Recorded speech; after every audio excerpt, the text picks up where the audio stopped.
Hello and welcome to the Blackdog podcast, episode 289. Still not 300. Still not 300. No 300. Not yet. We're still 11 episodes off. I'm actually going to get to the point where I think I'm going to keep saying 289 until someone notices. Anyway, I'm Lee. I'm Darren. I'm Jim. I'm Elton. And this week, we are back doing another Educating Elton episode. We shall be having a chat, see how everyone's week's been, and then we will be on to our film this week, which is Quentin Tarantino's Pulp Fiction. So, before we get to that, though, let's see how everyone's week's been. And we'll start with you, Jim. How's your week, sir? It's been somewhat fraught this week for a variety of reasons I won't go into. Okay. It seems to be just one of those weeks, everything is just going wrong. Yeah. So my little niece is in hospital with an eye infection, so I've been, aside from doing everything else, I've been doing daily visits and letting Mr. Owl and other puppet denizens of the Great Library of Dreams loose on the children's ward, which has been fun. Nice. Winston the mouse. Winston the Welsh mouse. Yes.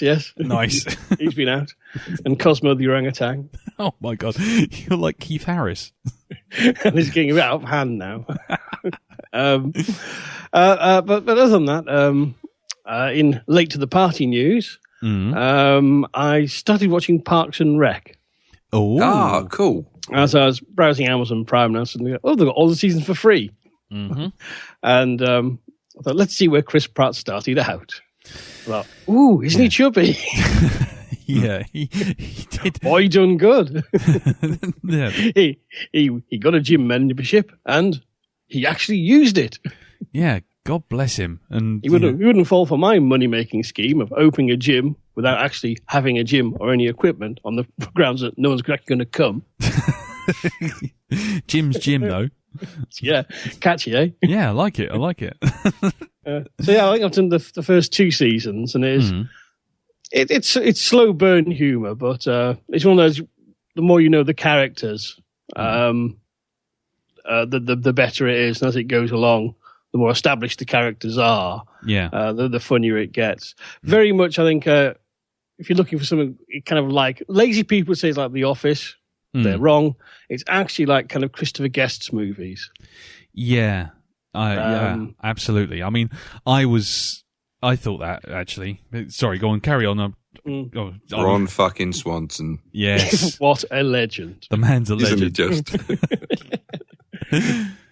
He's lazy. He's unmotivated. He has no team playing skills. He has no initiative.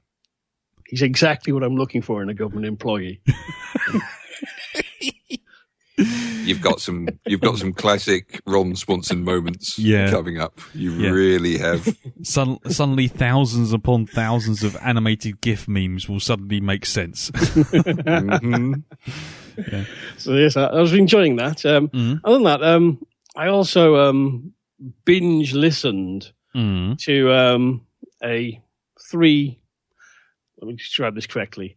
It's a 3-series audio drama, and each series has 3 parts each, called the Spring Heel Saga. All right. Based on the legend of Spring Heel Jack, co-written and directed and produced by Mr. Rob Valentine, who came to Shindig. Oh. And featuring assorted monster hunters. Julian Glover's in it. Nicholas Parsons playing an old stage magician, and it's there's 9 episodes in all. So it breaks down to three series of 3, and it's absolutely top notch stuff. It's Victorian adventure with a touch of fantasy, a touch of horror, and more than a touch of wit. So by the you can find it online, and I thoroughly recommend seeking it out because it is top quality. I mean, I've listened to an awful lot of audio drama in the last few years, particularly of the fantastique nature. And you dipped into your Big Finishes, your BBVs, and various things like Pilgrim from Radio 4 and the like. Yeah. And I have to say, this is one of the best produced audio dramas I've ever heard. I mean, Nice. The writing, the performances, and the production are just absolutely superb. An absolutely great tale. Nice. With lots of sort of very subtle nods to, if you know your culty stuff, sort of hidden in there. But it is just a cracking Gothic Victorian adventure. Nice. And what is it called again? Just remind us. It's called the Springheel Saga. Mm-hmm. And you can get it from the Wireless Theatre Company website. Nice. Okie dokie. Yep. Well, there you go. I thoroughly recommend that. That has kept me entertained and sane in a very difficult week. Oh, shit. Yeah. Yeah. So... Well, yeah, fair enough. Not a lot else I can say to that one, really. Cool. Okay. Anything else, sir? I'll leave that there, I think. Oh, right. Okay, fair enough. In which case, we move on to you, Mr. Elton, sir. Hello. Hello. Yeah, have I done anything? I went to my parents for my mother's birthday this weekend, just gone. Yep. And went out for a curry with them. Very, very nice. Mm-hmm. Squeaky bums in the morning, though. Flipping hell, Sign man, of a good curry. Oh, well, it's that desperation of, okay, I don't know. I've never been to this curry house. I don't know how hot it is, and I've got to get in the car tomorrow morning. Yeah. So how hot do you go? You go as hot as possible. You always go to the top of the tree. You can't get any hotter, so what's the point in half measuring it? Oh, no, because I know my luck. You know, I'll go before I leave because I'm always a good boy. But I know I'll get an hour away and it'll be, oh, I'm gurgling. Yeah. Yeah, when you start playing Moonlight Sonata without using any instruments, it's just... I don't know if you've seen the pictures of those fucking arse bags that they're thinking of producing for dogs so that you don't have to... Yes. God, you should maybe get some of those. Okay? That way you're fine. Yeah, magnetic dog arse bags. That's it. Oh, God. Yeah. They're like the opposite of a nose bag, aren't they? Yeah, you just put the harness on and it's got a little magnetic ring around a dog's bum. And then you just magnetize the thing onto there. And because it's magnet, you can then magnetic strip the whole thing together so it's self-sealing and you just throw it in the bin. So it's got a ring around its ring. Yeah. Yeah. Dog ring. Yeah. I also took a trip up to Vault Comics, which is in Welling High Street. It's my first time in there. It's a very small comic book store. But it's all right, actually. I quite enjoyed it. The people in there are very friendly and talking to them. They'd found a piano outside someone's house and they asked if they could take it. And they were in the middle of trying to get the piano into their shop. I don't know what they're going to be using it for, but I helped them get them into their shop and ended up spending a couple of quid in there on books and stuff. So hang on. That's my local as well. Did they give you a nice cup of PG for helping shift the piano? Dad, the piano's on my foot. You hum it, son. I'll play along. Oh God, I've forgotten all about them. So hold on. With Jim Springhill Saga and you and your comic shop endorsement, I mean, where's the Blackdog kickback, guys? Why haven't you been doing? God, dear. I'm working on it. All this freebie advertising to the 30 people listening. I mean, come on. It's an audience. Or maybe not. Sorry, that's... Go on. And also, I've been fascinated with the predicament of Noel Edmonds and phoning up cats. I think it's been glorious. He's clearly on a meltdown. And I'm on this roller coaster, and I'm going to enjoy every single flipping step. Yeah, I mean, I listened to it live on Radio 2, which makes me sound old, but what the hell? Yeah, just accept it now. And he literally talked to a cat over a phone from his house into the Radio 2 studios, down the line to another cat. And the conversation went something along like this. Now, Tiddles. I'm talking to Tiddles now. Tiddles, are you feeling stressed? And the cat's kind of just shuffling on. You can kind of hear like that. He goes, Tiddles, I want you to relax now and to calm down. And then all of a sudden the lady in the background goes, he's sitting down. It's like, that's it, is it? That was it. Cat sits down on radio. What a feature. While Noel Edmonds talks to it. I mean, Jesus. Well, it's been on his website for a little while. Put your name down for this and phone number, and he might actually phone you up for it. Yeah, but he's also got a call centre of about 400 people who will use Noel Edmonds' technique to call your cat. So, wow. I don't think he's having a meltdown. I mean, we were talking to my dad about this. I don't think he's having a meltdown. I think he's just worked out a way to get people to, sign up for cold calling and pay for it. That's the thing, though. He's got everyone's phone numbers now, hasn't he? He's got all this data. Yeah. He's going to take over the world. He's going to know everyone's numbers. He's going to do some deal with Facebook just to get all the numbers that they can't get. We shouldn't be worried about Trump. No. We've got our own version. We have a lion-maned buffoon who talks to cats and does games of random Schrodinger's cat boxes. What's in the box? What's in the box? 250,000. I'm going to have Paltrow's head. Oh dear. Yeah. So have you signed up now? Because I noticed before we started recording, you had the cat by your table where you're working. I think Noel has got into my cat's psyche. He's got into his zeitgeist. Yeah. And my cat was just prowling around as if like Noel was going to phone him. He's walking around like a teenager waiting for a girl to phone him. Yeah. So I'm worried now. Maybe He's that's it. Next to me now. Yeah. See? Not doing much, but if the phone rings, I'm sure he's going to be darting over there. Yeah, but see, he's not doing it because I'm using Noel Edmonds' calming voice technique. You see, he's sat down. That's because of me. Not because he's a cat, but because I've got the power, man. It's all in the beard. It is. Like Snap? Yeah, Snap. I was going to do I've got the power, but I can't remember half the lyrics. Turbo from Snap does talking with cats. Hey, pussy.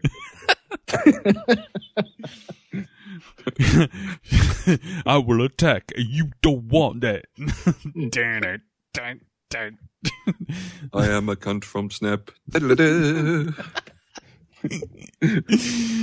Oh dear. So there you go. So that's a thing. Yep. Anything else, Elton? No, that's it. That'll do. Okay, moving on from Elton. Noel Edmonds. How about you, Mr. B? Me? Oh, it's been quite a busy week for me, actually. I have been out for a drink quite a few times this week. Yep, your alcoholism is continuing apace. Yeah, I just went for it. It's like, fuck it, do it. So I did. One of the places that I did go and have a drink in was the Hippodrome. There we go. Look, so this is more missed sort of advertising potential. Yeah, see? Surprisingly cheap in the place. I thought it would be like, £10 a pint or something. I think I paid something just over £4 for a pint of lager. It's almost like it's attached to a casino where you could spend lots of money. It is, isn't it? Yeah, it's amazing. There you go. Well, you've got the casino downstairs and then you've got the sort of like, the bar upstairs, which is, of course, where I spent most of my time.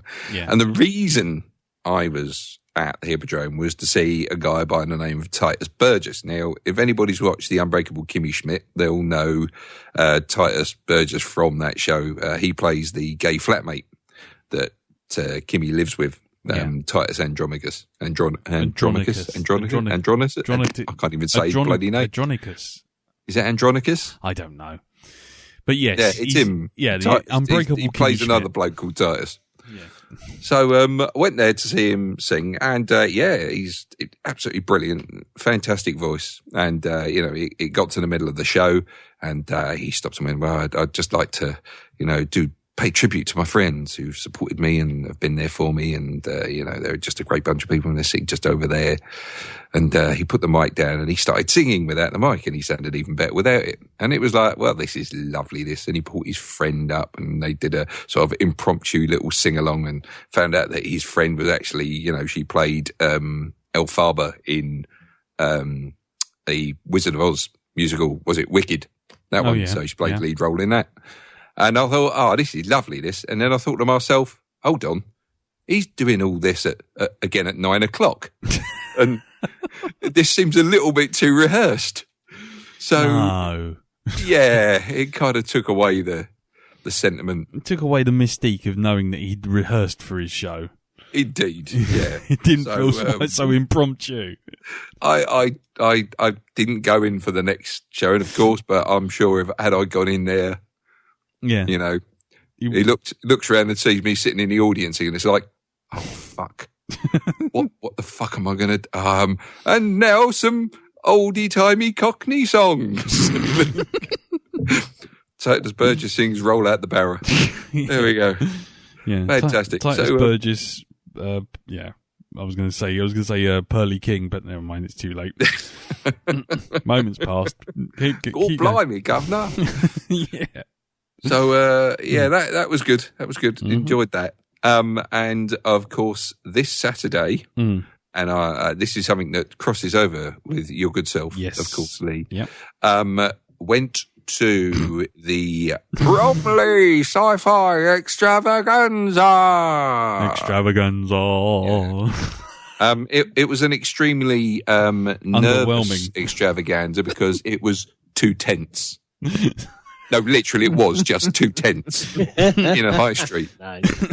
See, I'm there with Martin Thompson to begin with, and we went and sort of I think we were there for 5 hours, and 25 minutes of it was spent at this convention thing. Yeah. And that was slowly going around the tables looking at stuff. It was mainly dealers' tables. It was like a summer fate had just rocked up into the middle of Bromley and happened to have some old toys which someone had got out of a cupboard rather than cakes. There was also, some rather disturbing-looking Doctor Who statues there. Yeah, there was. There's one. What was it? The Tom Baker head. Yeah, which looked like he'd sat on something. Yeah, Tom Baker head that looked like he was remembering he'd left the gas on at home while sitting on a pineapple. Shit. It was just disturbing-looking thing. I have no idea what that was going on. That's a cooking show I want to see. Tom Baker head. Tom Baker head. Yeah, it's going to be replaced. Tom is frying for you now. Tom is entering. No. Yeah. If you don't know that story, I'm sure we've got it somewhere on another podcast, another episode. Here we have the head of Gale Porter. We're going to cook this one today. Yes, we're going to be doing head cheese today. And anyway, yeah. Would you like a jelly, baby? Yes. So anyway, before you got there though, me and Martin sort of we'd done the tents and that and the rather odd looking Doctor Who statues, and we went to go and find the other part of it because we heard it was set up in various bits and bobs. So we found out it was being sort of there's part of it in the library as well. They sectioned off bits of it. So we walked down there, and it's there's no signage for it. So, and then I noticed a guy with one of the the event sort of people, their t-shirts he was wearing. So I walked up to him and said, "Excuse me, mate, is there something going on in the library with the sci-fi thing?" And he went, "Oh, it's there's a TARDIS left in there, but it's all winding down now. This was at 2:30." Yeah, it's winding down at 2:30. Winding down.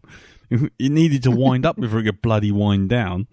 Indeed. Now, look, don't get me wrong. We should really support efforts like this in places like Bromley because stuff like this doesn't happen there, and it's should give encouragement. But the middle of a high street was, for me personally, it's the wrong place to put it, especially when you've got a tent where people have come there to do talks and they've got about 10 seats in front of it. Yeah, sitting outside the local Ann Summers shop. Exactly. It's like there are halls and stuff like this around there, right? I mean, you've got Churchill's and God knows what else around Bromley. Put it in there, you know? Yeah. But then, that way. But then again, the guests weren't exactly what you would call illustrious. No. I mean, you know, all right, fair enough. It is only the second year that this thing has been held. So it's like, you know, it's starting off small. But, yeah, they had, what were those? They had a whole panel of cosplayers there. Yeah. 4 cosplayers. And apparently one of them had a story about smacking Sigourney Weaver in the face. Which he dined out on for about 20 minutes. Yeah. Yeah. And it was like... Yeah, it was pretty fucking tedious. And there was also 2 guys in one of the 2 dealers' tents that looked like Barry Chuckle, and it turned out it looked like Barry Chuckle after he'd picked up the wrong Grail at the end of Last Crusade. You know, he really looked bad, and then all of a sudden you notice that there's all this queue of people to see him. And I thought, wonder who that is. And it turned out he was one of the 12 stormtroopers that were actually live-action stormtroopers in the opening scene of Return of the Jedi. So, Stormtrooper number 257. Yeah, exactly. It was just literally like, he was the most... It was like, he could have been anyone under a stormtrooper costume, not Barry Chuckle sucking a lemon. I think there was a bloke who was in Lord of the Rings there as well, whose nose had actually been in shot. And that's about it. And I think there was a picture of, like, you can see between, like, 2 burly guards. He was a banner holder or something, wasn't he? Tip of someone's nose. Yeah. And it zoomed in with a big red circle around it. It was one of those really embarrassing kind of moments where you sit in there and go, where are you? And it's like this sort of fuzzy blob where they've blown it up like from the negative, like 7,000%. And it's like, that's me, banner holder number 65, you know, of Rohan. It's like, banner holder of Rohan. Yes, number 65. It's like, so amongst the 150 million people that were digitally composited in there, you were one of the real ones holding one of the real banners on a green screen. You weren't even in the shot, really. This is sandwich provider of Mordor. It was pretty piss poor. I mean, really. You know, I mean, it is its second year, but I've been to conventions that have been in their first year, and they've been... The worst bit was that they were kind of advertising this as like you'll like this actually, Jim, as the home of science fiction. Bromley is the home of science fiction because of its literary connection to H.G. Wells. He was born there. He was born there, right by the Alders, apparently, which is now a Primark. But anyway, so to celebrate this, to commemorate this, do they put anything to do with War of the Worlds up? Do they put anything to do with 1984 up? No, what they did a Martian war machine, which was 12 foot tall, and it was made entirely out of guttering and a toilet. Yeah. It was a sprayed silver toilet with cheap guttering, like plastic guttering for the outside of your house. And about halfway down, it just turned into 3 metal poles on a lampstand. Lee's got a real, absolutely fucking brilliant picture of me standing there being frightened by this Martian coat hanger. I had to stand at a very odd position to make it look like it was looming over Darren, rather than actually at his head height. Do you know, when they actually did a mural on one of the walls outside the what used to be Argos there, they put what they thought was a War of the Worlds tripod on this picture to celebrate H.G. Wells being there. Actually, it was from the TV show The Tripod, so they couldn't even get that right. No, it was actually from the BBC show The Tripods, wasn't it? Yeah, which has got nothing to do with H.G. Wells. So it's just... Oh, man. Yeah. So, anyway, one other thing. A film you watched some time ago. I don't know if the rest of you watched it. Easy A. It's a fantastic film. I absolutely love that movie. Such a good film. Yeah, watched it today. Just fucking brilliant. Yeah? Absolutely excellent, yeah. My liking of Emma Stone has gone up even more. She was absolutely brilliant. And the parents, the people who play her parents in this as well, I think it's... J.K. Simmons, isn't it? Was it the guy who played J. Jonah Jameson? Tucci. What's his name? Oh, Stanley Tucci. Tucci. Yeah. Stanley Tucci, yeah. Him and, is it Laura Linney? I don't think it's Laura Linney. No, it's another actress.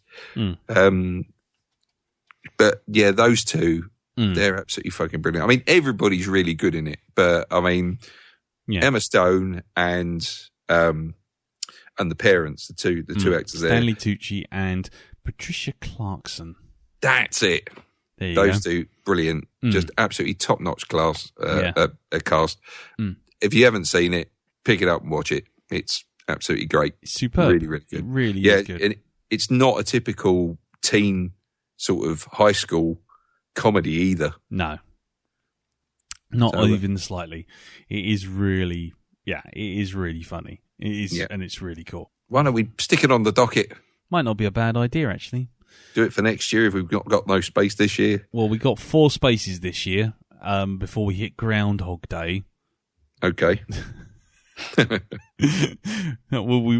that's episode 299 for those keeping count. 299, still not 300. No, but 299 is Groundhog Day. Guess where we're going with 300? We're not. It's episode 4 again. Yeah, episode 1. We're going back to episode 1 after Groundhog Day. Cool. My week, it was the sci-fi festival of uninspired moments and general sadness. It did look like basically a boot fair had rolled into town outside the local Ann Summers, and there was lots of people just walking past like, what's this then? There was nothing in there apart from a floppy iron throne from Game of Thrones, a half-cut looking time machine from the George Powell version, and then in the other one was basically it basically looked like a sort of 1970s toy room plus Barry Chuckle, and that was it. So that was the good thing was the Walking with Dinosaurs dinosaur, but even he. They chose the wrong day to bring him out because he just sort of wandered out, and it was like all the kids going, "We can see their legs." Yeah, the people underneath. Lisa was not impressed at all. She wasn't, was she? She just looked at it. She went, "We can see his legs." then you should have put green trousers on. That's what she kept saying. That's right. Yeah, proud moment for a dad. You know, should have put green trousers on. And then what else? We went to the New Scientist Expo at the Excel Centre on Sunday, which was pretty cool. It was like it's like a sort of, you can try out all sorts of sciencey stuff and science experiments and get to trying to do things like bolting things together with spacesuits on and all that kind of stuff. Lots of virtual reality stuff to play with. The kids loved all that, and there was also food of the future, which basically involves eating lots of bugs with the words barbecue, wild ants, and shit like that. God. Yeah, which was pretty rough. I didn't go anywhere near it. Carol did, though. She ate, fair play to her, she ate some mealworms which were covered in garlic and some barbecued cicadas and fuck knows what else. All of which was lovely until she was sort of walking around going, yeah, it tasted really nice, but I can't get the sort of sensation of bits of shell out of my throat, which was really horrible. What else? Yeah, so there was also things like there was a talk on how to survive the apocalypse and start from first principles and basically rebuild all the technology, which was quite handy, but unfortunately taught the kids a few too many nifty tricks, like if you want to start a fire, all you need is a square 9-volt battery and some steel wool, which at some point is bound to result in like my house burning down. Again, yeah. Other than that, I won't go into work stuff because I got very cross today about work stuff and got told to shush while getting very cross about work stuff, which went down like a lead balloon from the good Mr. Metcalf department. The other thing, which was quite cool, was I went to the V&A to a presentation by one of our Black Doggers, one of our many talented Black Doggers out there, Mr. Glenn Southern, who does lots of monsters and 3D sculpting and all that kind of stuff. And he was doing a presentation for Wacom Intuos 3D thing, which was pretty cool. What? No, it's just I am 12. You say whack on, and it's just like, you know. Funny enough, everyone at the pub afterwards was saying that, weren't they? It was like, yep. I went to the Wacom or Wacom. Then there's like Kirsty go, Wacom, whack off. No, so it was a really good demonstration, really good talk. He did really well because the thing is, being the part of the V&A, it was like Design Week or something. So what you had was you had lots of people just wandering in and out, kind of going, oh, what's this? This looks interesting. Sitting down and then going, I don't understand any of this, and then getting up and walking back out again, which was a bit distracting. But it was good to catch up with Glenn. It was very cool. And then what happened was at the back of the room, at the where he was giving the talk, they had like 3 machines do it with sculpting. The sculpting software, ZBrush Core. So I sat down and I'm like, we're sitting there. I've got free wine and nibbles and free beer and all this kind of stuff, and I sat down, I started sketching with it, and it took me a few seconds, started making like an alien head just because I was doodling. Next thing I know, I'm literally acting like a bloody salesman for Wacom. And it's because there's people sitting beside me going, hello, how long have you been doing this? And I'm like, about 12 minutes. 10 minutes. Yeah. What did you work on? Where have you been? And I'm sitting there going, how much do I say and how much do I lie and how much do I pretend that I'm the career I was on, I'm no longer doing, but I pretend I'm still doing it. I must have sold for Wacom about 3 of those blooming tablets by the end of the evening. But yeah, it was great fun. It was really good, and I came away all inspired and feeling cool about doing some artwork, and then promptly went to work and had that beaten out of me. What else? I think that's about it, really. No, there was something else. I'm sure there was something. Oh, I'm still watching Arrow, and yeah, just stop with the fucking island. That's all I'm saying. Just stop with the goddamn island. Did I tell you I've been on an island for 5 years? Fuck off. Fuck the fuck off with the island. Yeah, basically, it's amazing now. Because I'm watching it on Blinkbox instead of Netflix. They've started putting the intros back in, and it's amazing. There's this whole intro which basically says, "I'm Oliver Queen, and I was alone for 5 years on an island." Basically, motherfucker has been on this island for 5 years. We've been watching for like 2 years of it, and he's never alone. Every bloody episode. He's not alone. Flashes back to an island. He's got a girlfriend. He's got some assassin who's set himself on fire. He's got some 500 soldiers trying to hunt him down. He's got Somali pirates. He's like, this is the most populated, deserted fucking island on Earth. I've never seen a place like it. It's like fucking Piccadilly Station with a forest. And yet somehow he keeps going, every time he goes back to the real world, he goes, oh, I was so alone on that island. It's like, really? Really? When? Even the fucking, wildlife is, around, he even falls asleep and wakes up and there's a pheasant staring at him. I mean, it's like never a second alone. Fucking hellfire. Anyway. When I was on the island for 5 years, up. I often used to go to the Tesco's that was on the island, do my shopping. Yeah. It's like the Red October of deserted islands. It is the Red October of deserted islands. Yeah, I was deserted. I was all alone, especially for the 10 minutes when I was on the metro going around the Central Line. I mean, just what the fuck? So anyway, yeah. So that's been annoying me. That's about it, really. I won't draw it out any longer because I got nothing left to say.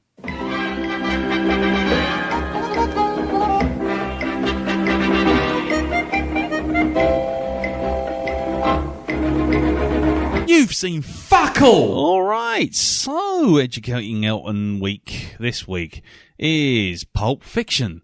Pulp Fiction is a 1994 American neo-noir black comedy written and directed by Quentin Tarantino from a story by Quentin Tarantino and Roger Avery. Tarantino's second film is iconic for its eclectic dialogue, ironic mix of humor and violence, non-linear storyline, and a host of cinematic allusions and pop culture references. The film was nominated for 7 Oscars, including Best Picture. Tarantino and Avery also won Best Original Screenplay, and it was also awarded the Palme d'Or at the 1994 Cannes Film Festival. A major critical and commercial success, it revitalized the career of its leading man, John Travolta, who received an Academy Award nomination, as did co-stars Samuel L. Jackson and Uma Thurman. The film was released on May the 12th, 1994 in Cannes and October 14th, 1994 in the United States. The running time, 154 minutes. Its budget was about $8 million, but how much did it make, Darren? Oh, I'd have to say 80 million. Okay, Jim? 120 million. Okay, Elton? Damn. 110 million. Jim stole my number, but I'll go for 110. Okay, it actually made $213 million. Flippin' heck. Yes. It also That's nearly $1 million per motherfucker in the movie. Well, it's a good job it's not $1 million per N-bomb, because it would be a lot, that number needs to be a lot higher. Anyway, yeah, the film has a non-linear narrative structure.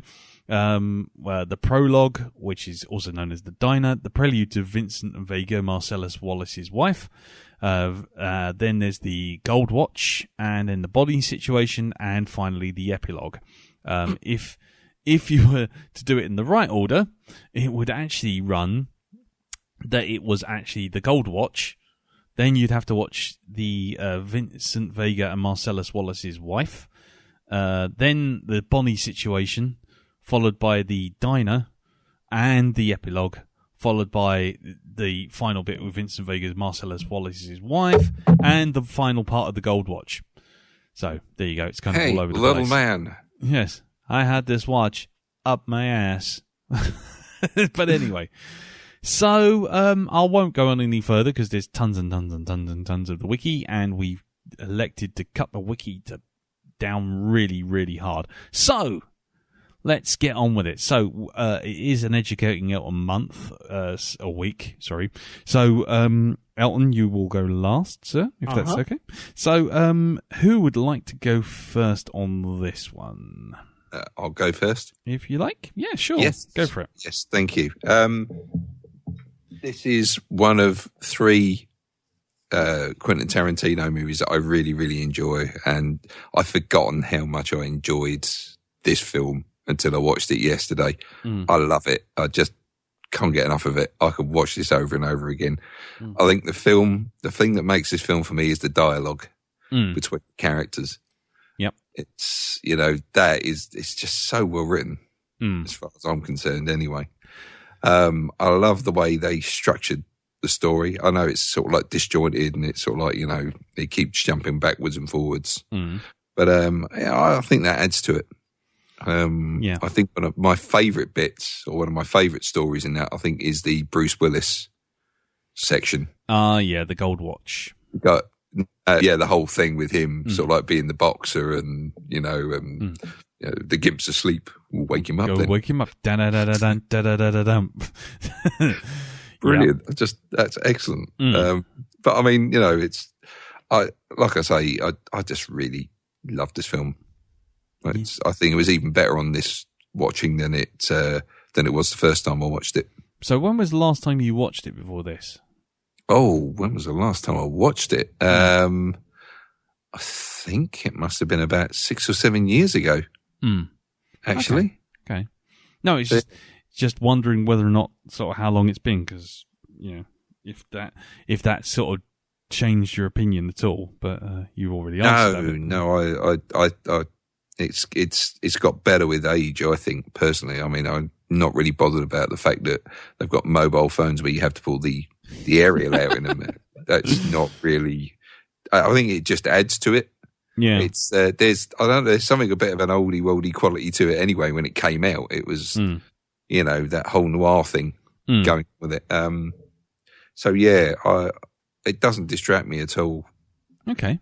And there's just some, just loads and loads of standout scenes in this. The bit with like Bruce Willis when he goes back to his flat to get the watch, goes into the kitchen, puts the Pop-Tart in, and then spots the machine gun side, and then picks it up, and then hears the toilet go, turns around and just faces the door. John Travolta comes out with a book, and they just stand there looking at one another. And it's no threats or anything.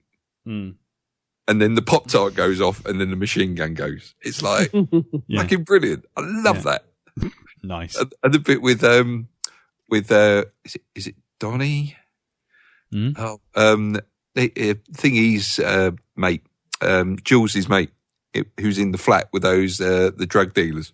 Was it Marvin? Marvin, that's it. The bit with Marvin in the back of the car. It's like, for fuck's sake, why have you got the gun in your fucking hand, you stupid fucking idiot? You went over a bump. I did not go over a bump. Does it? I'll tell you one thing that did kind of, I kept expecting to happen. I kept expecting Mr. Wolf to try and sell fucking insurance.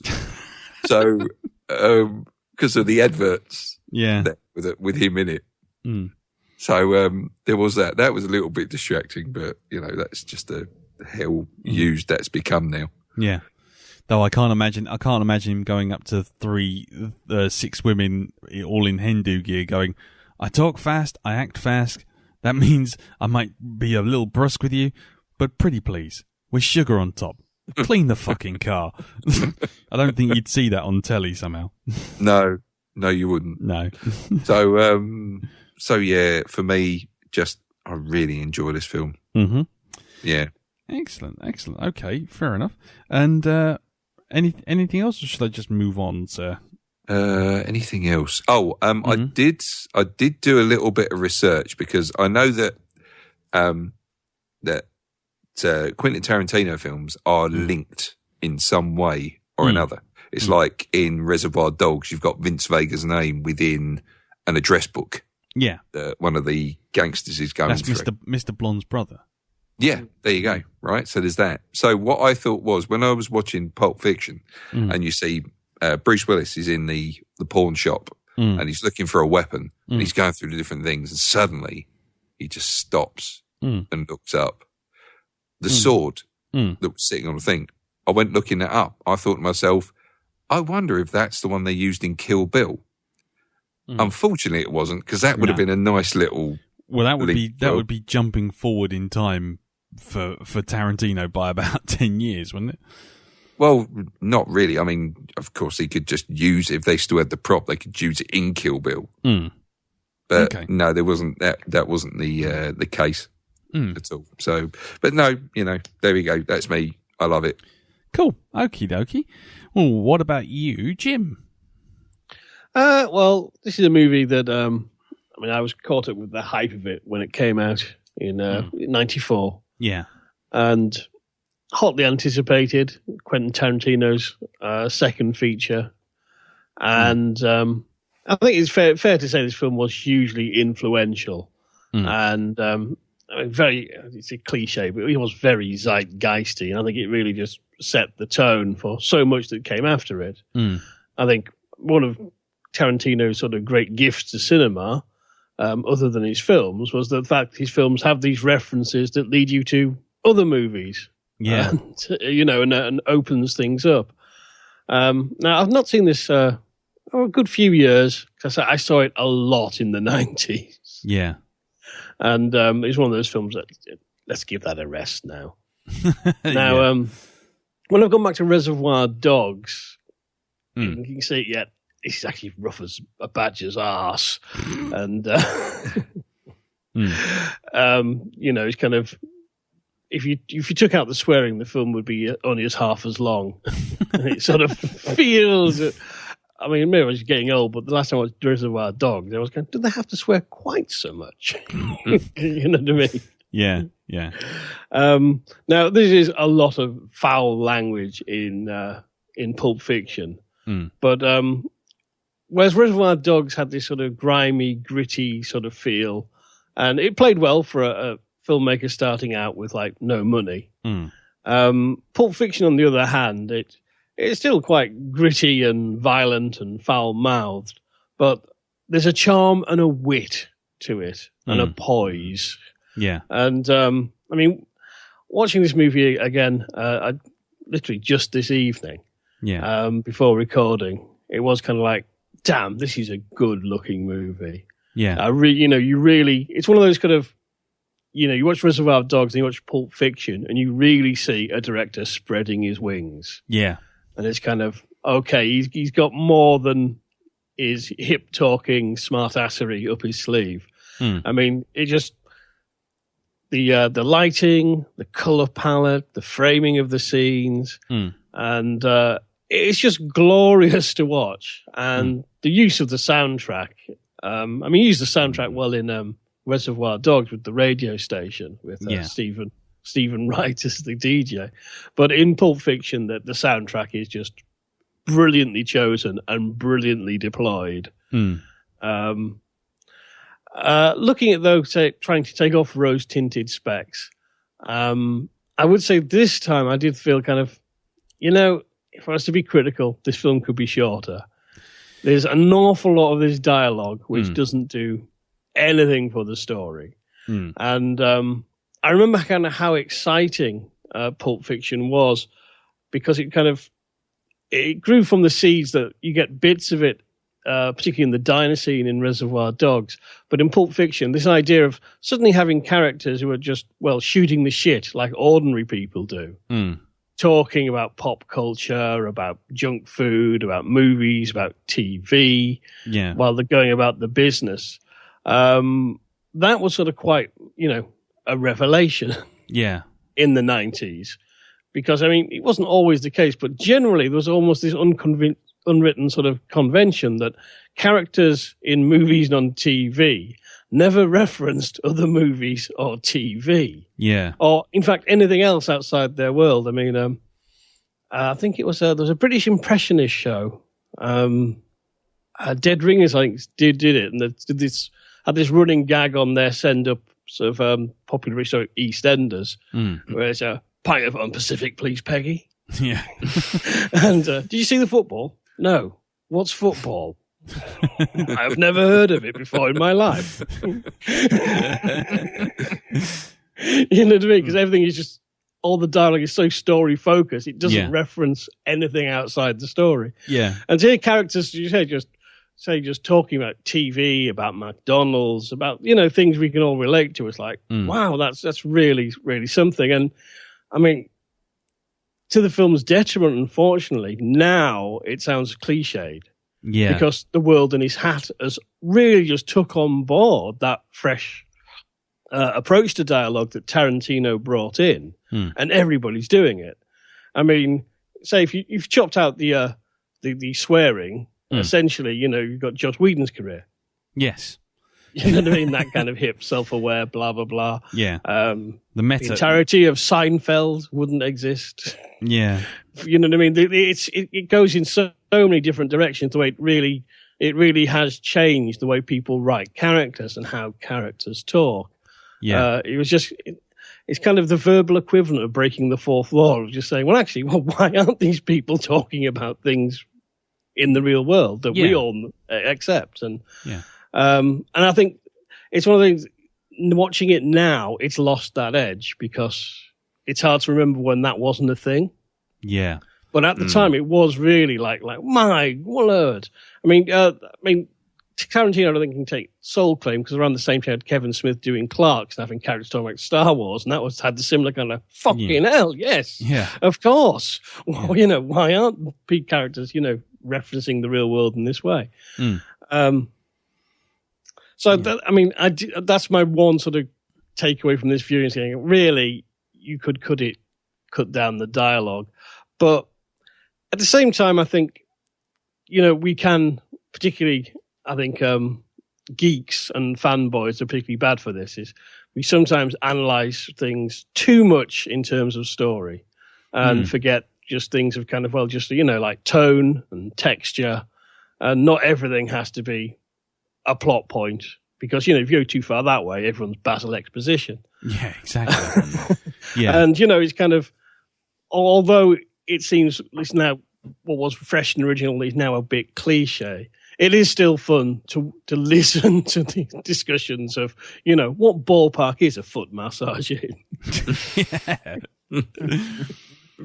Yeah, absolutely. I have to say, it's that kind of dialogue that is, well, to this day, is still one of those things where you sit there and go, wow, actually, yeah, where did, it gives everything more scope, and it's almost something that, unfortunately, Tarantino got so far into that every single one of his later films just sort of became a parody of that.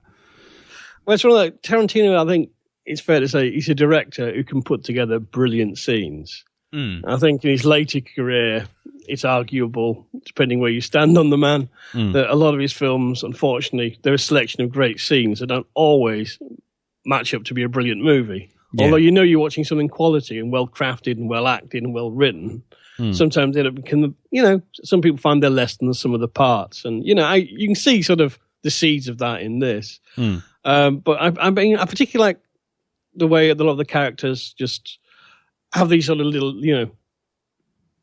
little tossed out lines that aren't the normal kind of Hollywood approximation of wit. Yes. You know what I mean? They're not like the Arnie or Roger Moore one-line groaners. It's just things like, you know, when Jules, when they first, you know, got the poem, he goes, "Hey, flock of seagulls," because the kid's got a floppy fringe. I mean, that cracks me up.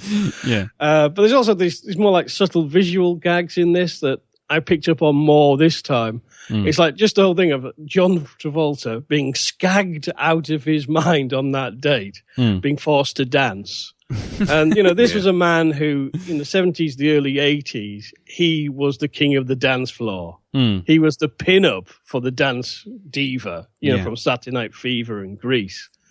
And so to subvert that image of having Travolta doing this skagged out rock and roll dancing was fucking hilarious. And that's a joke I'd not sort of picked up on before until today. Yeah. And, you know, that's one of the things, you know, yes, people can say it's overlong, it's overindulgent, you can cut this, you can cut that and make it tighter. But there's all these little things you'd lose, and that's part of the fun of the movie. Indeed, that's what I think too. Yeah, it is a film as much about texture, because I was watching it this time round, and I just sort of thought, actually, when you get down to it, what is it actually about? What is the actual story?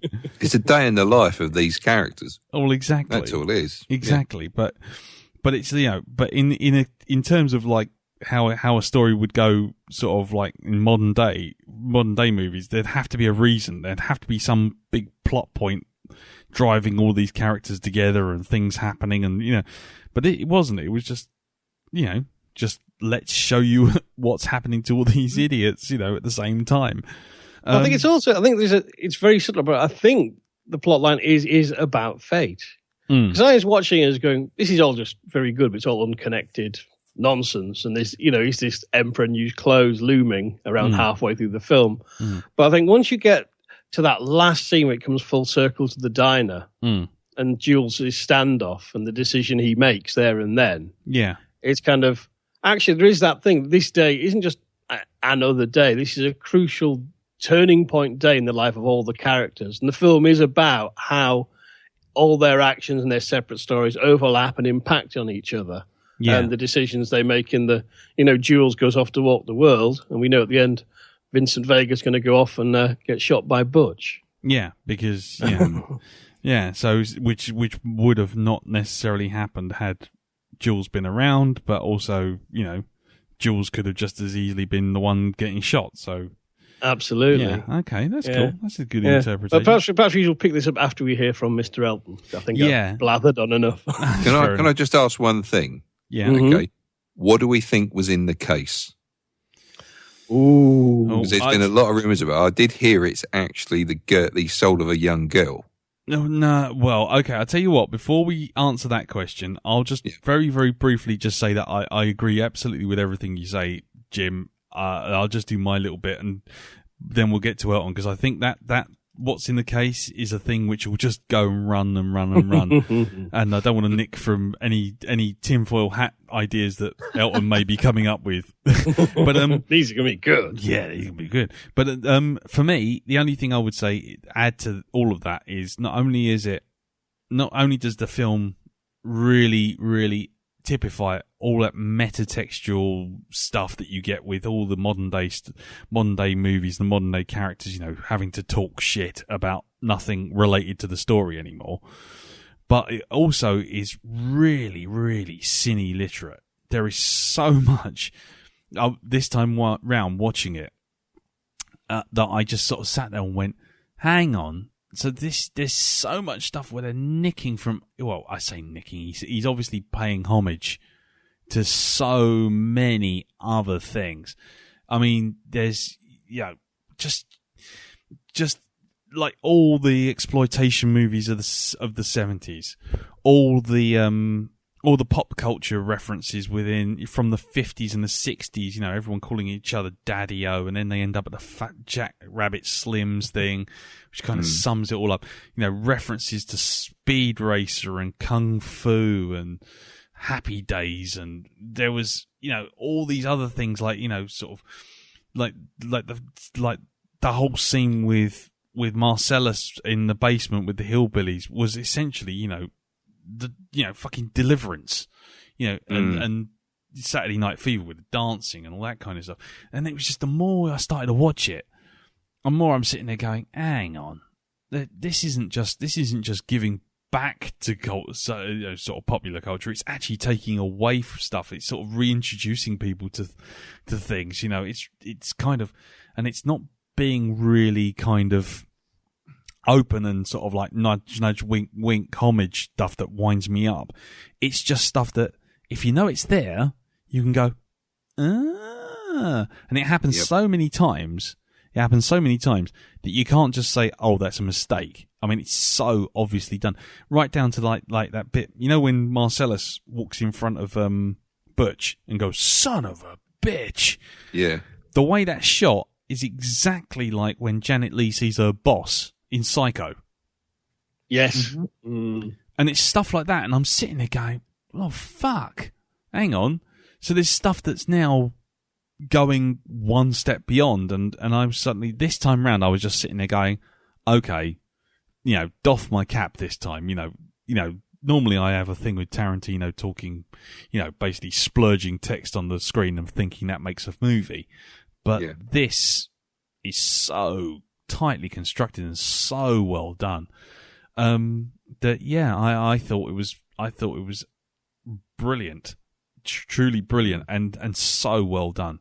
And just well, like I say, I mean, I looking over the wiki, you get even more sort of references, but things like opening up the suitcase and looking down into the suitcase and seeing the light shining up is like a direct reference to Raiders of the Lost Ark when they first find the Ark. Stuff like that. It's just like, what the fuck, and but anyway, and also apparently that Ezekiel quote from Samuel L. Jackson.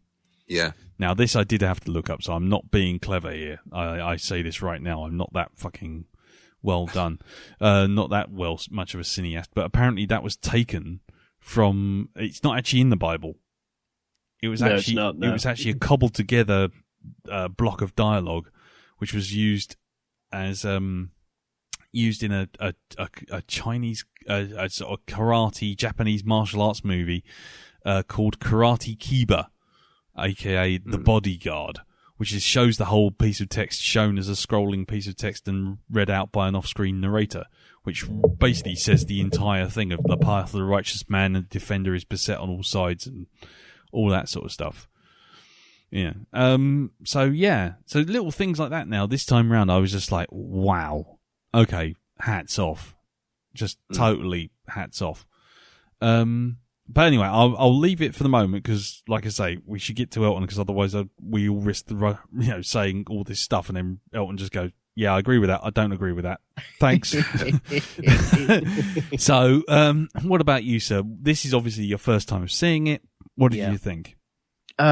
It was brilliant. It was thoroughly enjoyable on lots and lots of different levels. One of the levels being the Harvey Keitel bit, where I messaged all of you guys going, I now get them adverts. Totally understand it. I knew that. I thought it was just like another gangster thing, that he was probably in a different film that I hadn't seen. But when it's slap bang right in your face, you're like, oh, you cheeky son of a bitch. That's fucking good. Now I get it. And I had a little bit of a skip and step in my step. It was awesome. Nice. Wow. One thing that really stood out to me is Samuel L. Jackson in this. Flipping hell, that motherfucker can act. Yeah. Really can. And I think this is such a long way away from him actually begging to be on Star Wars as well. This is such a different person. It really is. Yeah. It's just mannerisms and the way he delivers, and that is a tasty burger. Flipping hell. It's just glorious. Every single delivery. I knew that this was the one that got John Travolta back in the limelight. And when this came out in 94, I was still in school, and I didn't know anything about this. I really didn't pay attention. I wasn't really paying attention to any movies coming out. I was more into music and trying to get into the music scene and trying to find out really discarded albums that nobody else really cared about. Yeah. And so movies like this just passed me by. And then once they've been out for a little while, once they're on DVD and everyone's talking about it, I kind of turn my tail up and go, maybe later. And now I am in 2016 watching it for the first time. Yeah. I have seen the needle scene, and I've obviously seen in adverts the dancing bits. Yeah. The thing I take away from this is, like Blade Runner or 2001, where you have the shots and every shot is pretty much a picture, or it can be blown up into a poster, or it can be a desktop wallpaper, and they all look glorious. Yeah. On this has certain scenes where you have that, but it feels, even though they do look really good and they suit what is going on around it and they play well with the narrative of the story, it feels just slightly, this would be a great shot like that one in Blade Runner. And it's almost too staged for me.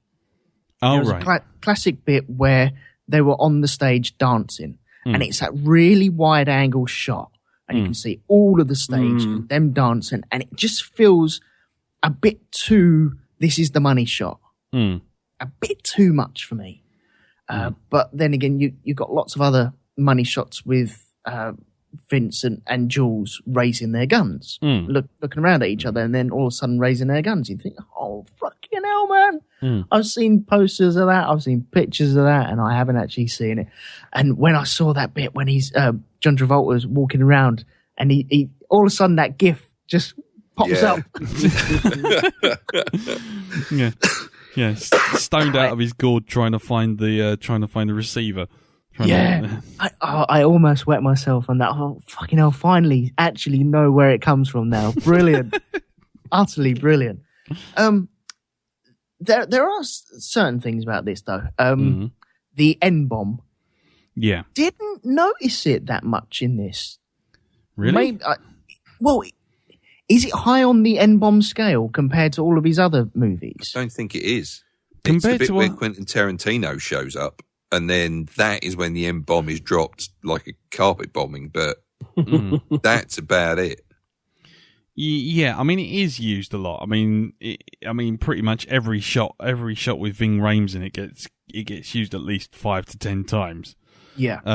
So it is dropped quite a lot. I mean, the one thing I kind of got the sense with this time round watching it is that, like the violence, it's kind of bombarded at you so much that and the story rattles along with each little, vignette, the little stories, that it's there to basically just have you kind of, it just washes over you like visual wallpaper. The whole point is it's supposed to desensitize you to it because it is pulp. It is, you know, a throwaway story, exploitation, all that kind of stuff.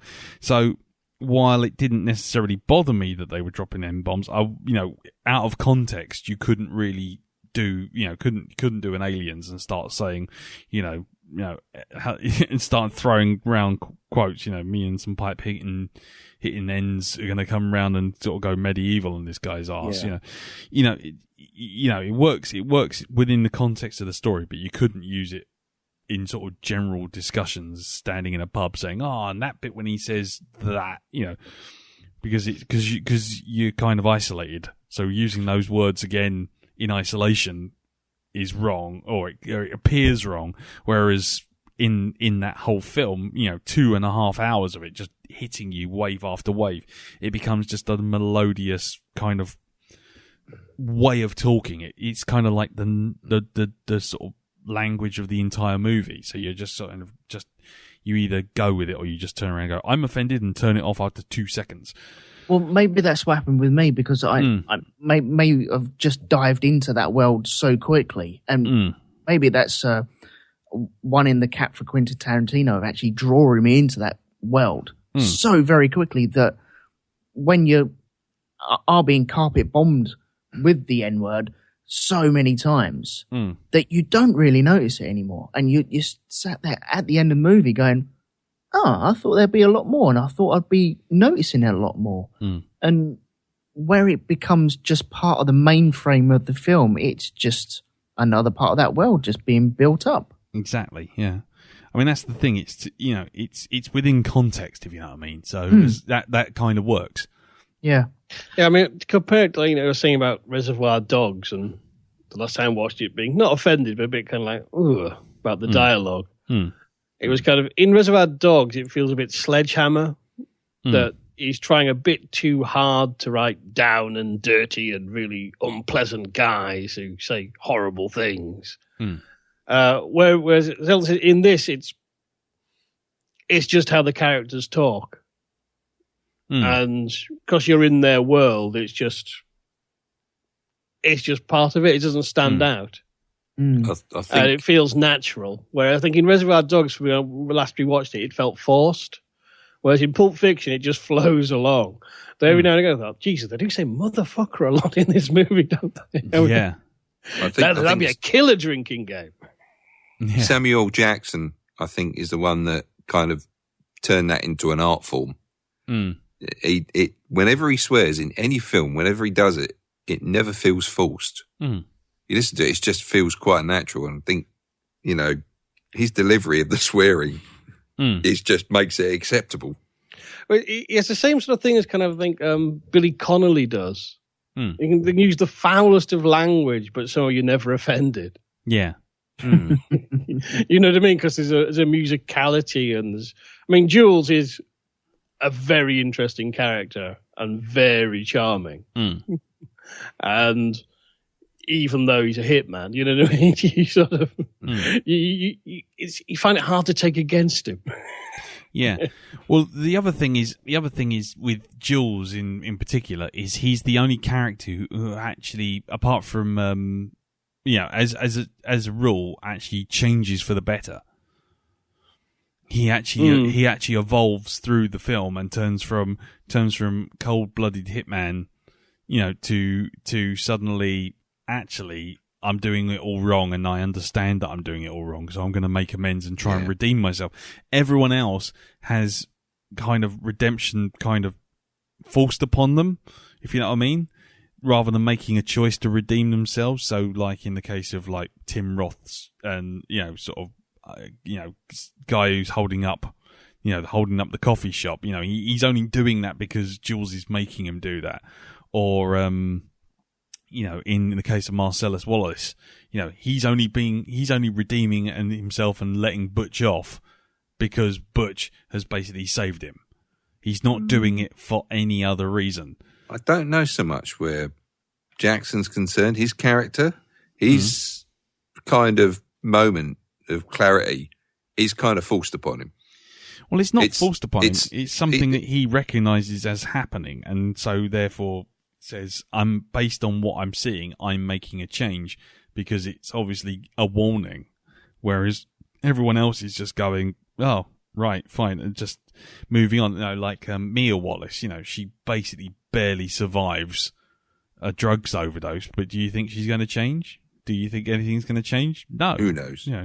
Exactly, and that's in case of Vega, Vince.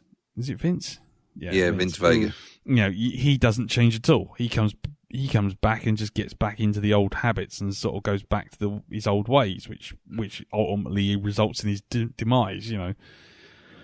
And Bruce Willis doing the same sort of thing. He he fucks people over and ends up nearly paying for it, but he doesn't change. Anyway, that's my opinion of it. Sorry, carry on. Don't mind me. Don't mind the man behind the curtain. Just step away. Right. Okay. One thing with this way of storytelling, because you do have massive scenes where you have to really dive into it, and because the wording is so lengthy and that they go around the houses to say one or two sentences really, and it can get a bit monotonous with that. But I think it worked in this. I think it really did work. The problem with the way that they set it out, though, is if you don't like a character or if there's something that irks you within that scene, then you're going to be bored during that scene, and it's really hard to win you round. And I felt when Bruce Willis was all of a sudden on the screen, even though he's one of the main players, even in '94. He's I don't know what he was coming off the back of in '94, but he was still Hudson Hawk, was it? Yeah. Oh, okay, fair enough.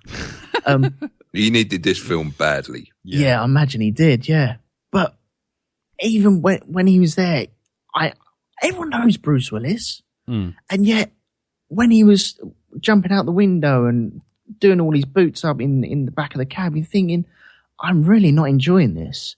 And you're really going to have to win me round by the end of it. Even when he was talking to his missus in the hotel room, I was a bit, it's kind of walking through mud ever so slightly. And its only redeeming fact is he disappears from his missus, goes to get the watch, ends up killing Vincent, and then you'll have the whole cellar scene. And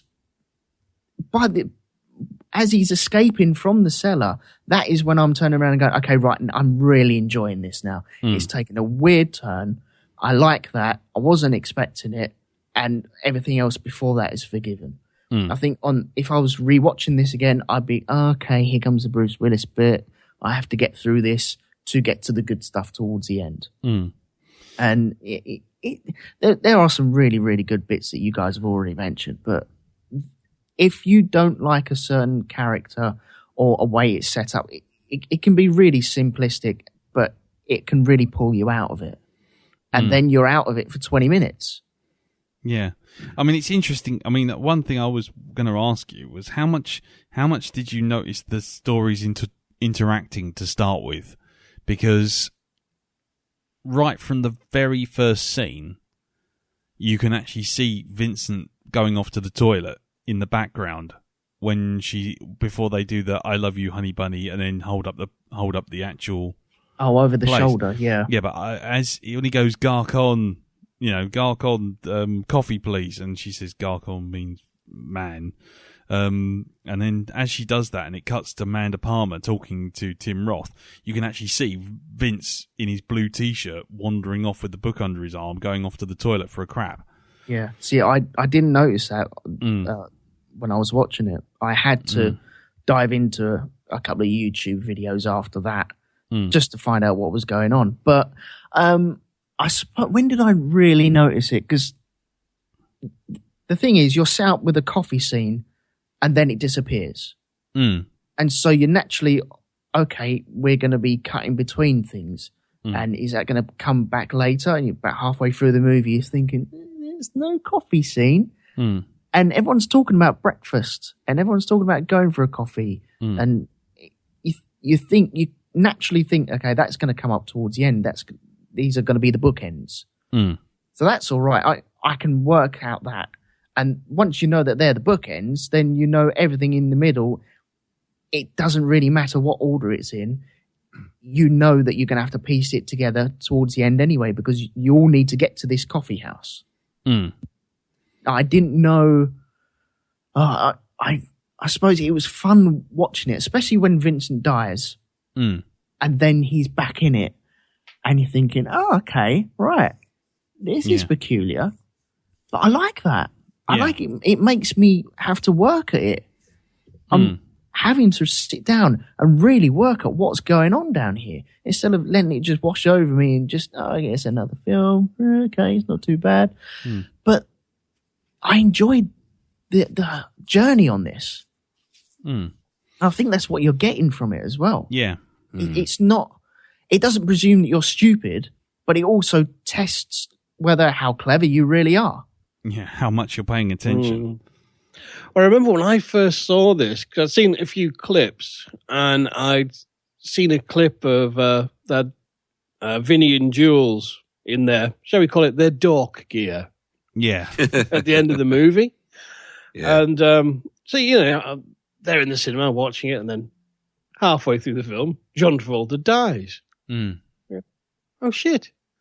What's what happened to that scene I saw, that clip? Oh, Christ, he's been cut out. Oh, no. This is, and then later on the penny drops and you sort of work out the timeline and piece it together. You go, I see. Yeah. And, it's one of those kind of, it's a clever trick to pull because it's kind of, if you can make the audience work for something and get for something, it gives them a satisfaction far greater than you just giving them anything on the plate, no matter how big or clever it is. Yeah. Because you have just that bit of work, it just makes it so satisfying. Yeah. And once you know how it fits together, it's kind of, it's not a film where people endlessly debate the running time and the chronology. I mean, it's not Primer. You don't need a flow chart. No. But, it's just obtuse enough, though, to seem really ballsy because, you don't see that kind of non-linear storytelling in, this was, a modest, shall we say, / big Hollywood movie that often. I mean, you get it all the time in art films where it makes no fucking sense. And, you do need to take notes and get a diagram and do like a murder detective chart on the wall if you can be asked. Yeah. But you know what I mean? What I like about it is it pitches it just the right level of difficulty. It's what you might call the Tetris effect. It's just hard enough to be a challenge, but not too hard to put you off. Yeah, I mean, there are certain bits, especially when Bruce Willis is riding off into the sunset, and you have that music going over the background, and you think that's in the wrong place. It naturally feels in the wrong place straight away, and that it's subtle clues like that are showing you everything's on the wonk here, and you're going to have to work it out for yourself. Yeah, I mean, it's also things like if you think about it chronologically. The scene where Willis and Travolta meet briefly in the bar is actually only 12 hours before Willis actually ends up shooting him in the toilet. Because that's the scene where basically, Jules is going up to Marcellus Wallace and going, that's it, I'm hanging up my thing and going to walk the earth. That's after the coffee scene. So they've walked out the coffee shop.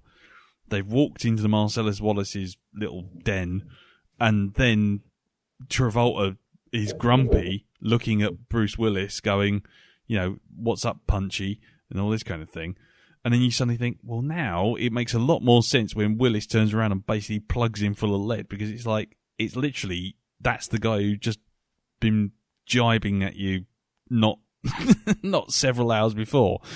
And suddenly things like that suddenly go, and it all sort of falls into place, which is quite nice.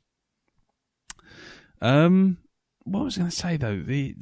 There was, I mean, the only thing I don't like sometimes is when the monologuing gets a bit much. I mean, I do like the monologuing in this one. I got very tired of it by the time we got to things like Inglourious Bastards, but where the monologuing was basically the entire film. But the one monologue I really love is the Christopher Walken one. I mean, the whole thing about having that watch. Hey, little man. Yeah, exactly. Yeah, your father, he died of dysentery, but I kept that uncomfortable lump of metal up my ass all the time for 2 whole years. Yeah, the way your dad look at it, your watch is your birthright. And then he goes into this really racist rant. He goes like, I'd be damned if any slopes are going to put their greasy yellow hands on this boy's birthright. So he knew he could hide it up his ass for 5 young years. It's like, whoa, where's this going? And sure enough, there it is. It's the watch, which turns into the entire story. You you say about monologuing.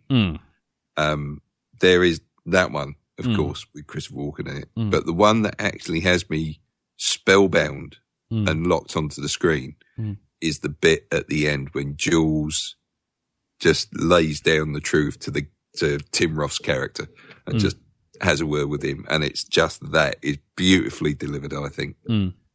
Well, again, it's that whole thing of showing that Jules has finally, moved on and evolved and chosen to leave the life rather than, do what essentially Vince does and ends up dead.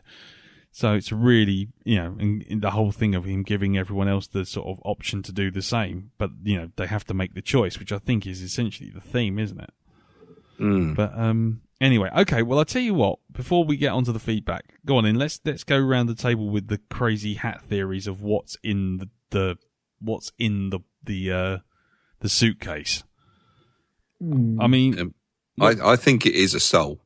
I think basically because you don't get to see it, it lights up, and it's the whole thing with Tim Roth going, "Is that what I think it is?" It's beautiful. Yeah.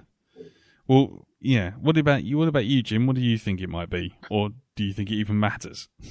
Well, I mean, I know from looking into this question a long time ago that originally in an early draft of the script, what was going to be in the suitcase was the diamonds from the Reservoir Dogs heist. Nice. But they thought that was just a bit boring. And they realized it would be far more fun to screw with people and not tell them. Yeah. And, I mean, for me, I love the soul theory. Because it's the thing that Marcellus Wallace, when you first meet him, he's got that Band-Aid on the back of his head. And apparently somebody dug up from somewhere, and I'm not sure how true this is, that apparently there was some belief in ancient China that a soul could be removed, and it was removed through the back of your head. Now, when you see Marcellus Wallace later down the timeline, when he runs into Butch, he's got the suitcase back by that point, and no Band-Aid on the back of his head. Very interesting. Yeah. Nice. Okay. Probably complete cock, but I like it. Also, I like that. I mean, the thing is, it sounds crazy, but it does fit with the whole thing of Jules' redemption. I mean, it does hinge on the fact that they're shot at and there's bullet holes in the walls behind them, but they're unharmed. And it is this touch of magic and mystery that's thrown in there among the murder and the mayhem. And, the crux, I think, in the film is, Vinny goes, yeah, shit happens, it's just crazy. And Jules says, if you want to ignore it, you can, but I'm not. That was significant. And I'm going to pay attention. Yeah. And that's the turning point. And also, it's if you want to follow that soul route down. I mean, I don't know what it is, to be honest, but if you say that his soul is returned to Marcellus Wallace when at the beginning of Butch's story, essentially when he's in the bar and Jules and Vince turn up, then that would also explain why Marcellus, a man who threw someone off a balcony for giving his wife a foot rub. But did he? Well, exactly. But that's the questions that's raised. Like, Mia says, you think that, that he chucked someone off a balcony just for doing that. Yeah, but the point is, it's just like, from what we know, we're expecting that to happen, yet somehow Marcellus sort of goes, "We're cool," and you're allowed to go. It's almost like he's kind of, sort of, he's got his soul back, and so he's kind of a little bit more chill. But well, until two hillbillies and a gimp do him up the bum, but that's a different kettle of fish, I guess. Yeah, you don't ever discuss this with anyone. Yeah. But anyway, so what about you, Elton? What do you think is in the case? I don't know. I really don't know. I've looked around on this, and I think I've just decided that it's just a MacGuffin for me. It really is. See, 94 script and written maybe 93, I suppose, maybe even earlier than that, and you haven't got the intensity of nerds just ripping the shit out of stories like you have nowadays. Yeah.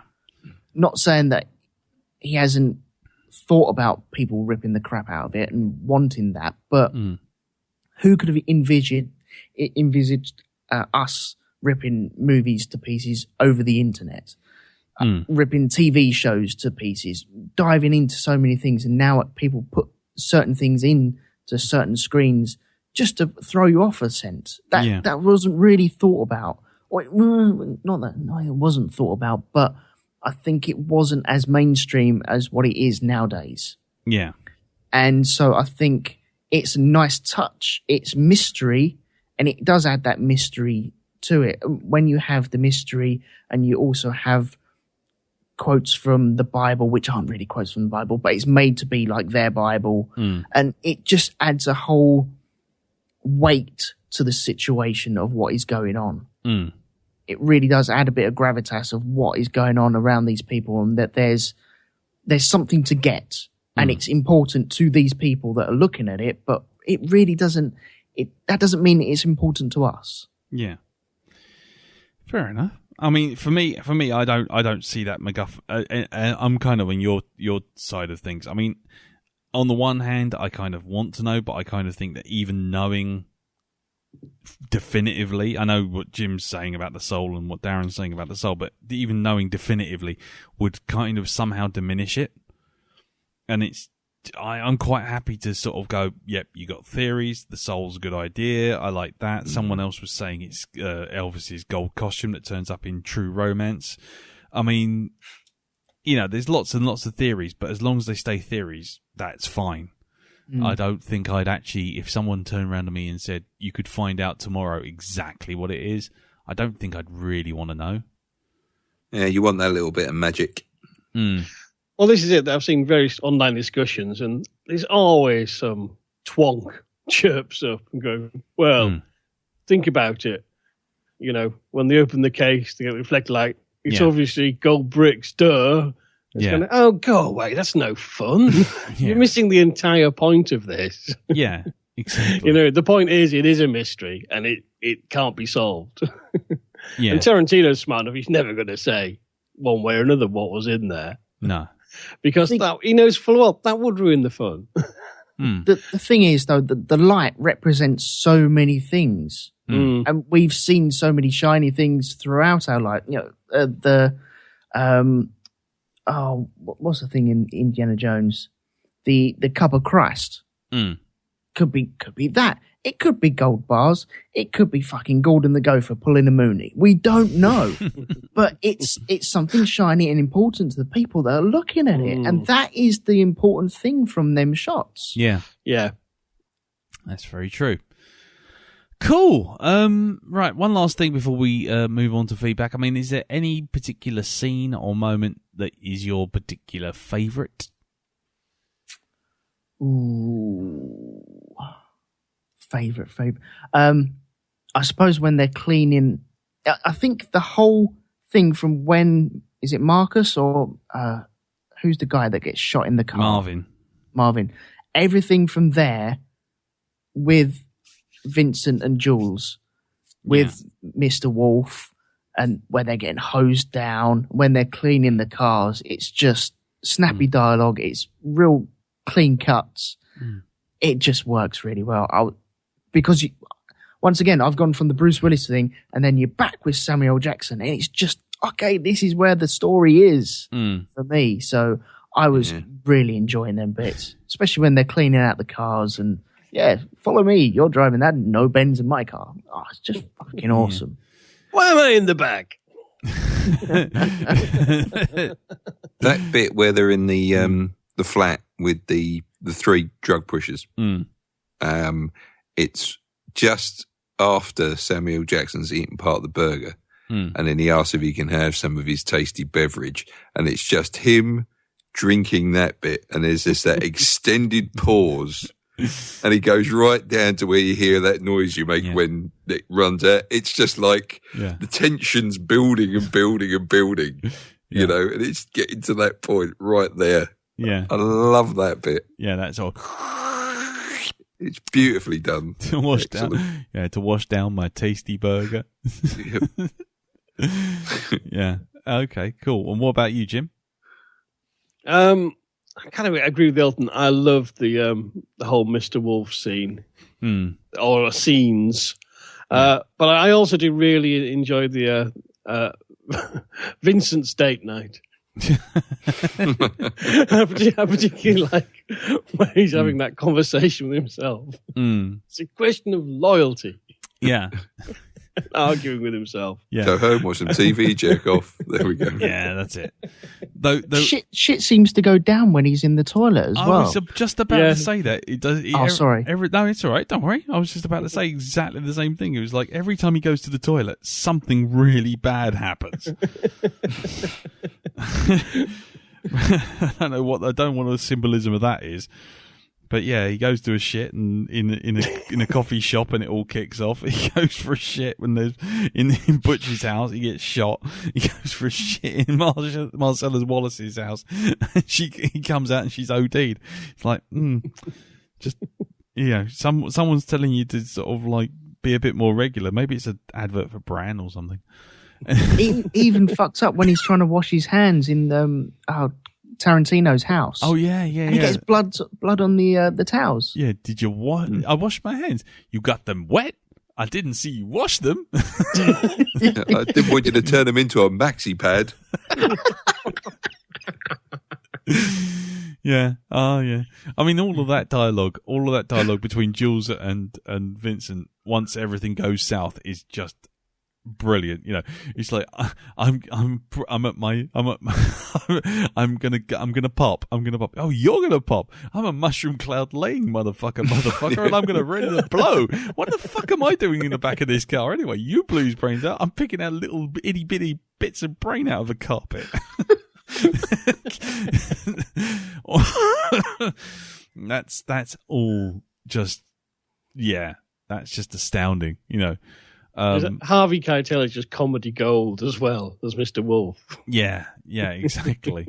Yeah, it's just all that whole thing of just the little asides, like when Jules is going, that's some really tasty coffee, and then there's Quentin Tarantino going, I know it's tasty coffee. I bought the fucking tasty coffee. You don't need to tell me about the fucking tasty coffee. I'm more worried about the M word in my garage. Did it say on the outside of my house, dead N word storage? And the whole thing goes on for about 10 minutes with Tarantino just losing his shit while they're just sitting there just drinking the coffee.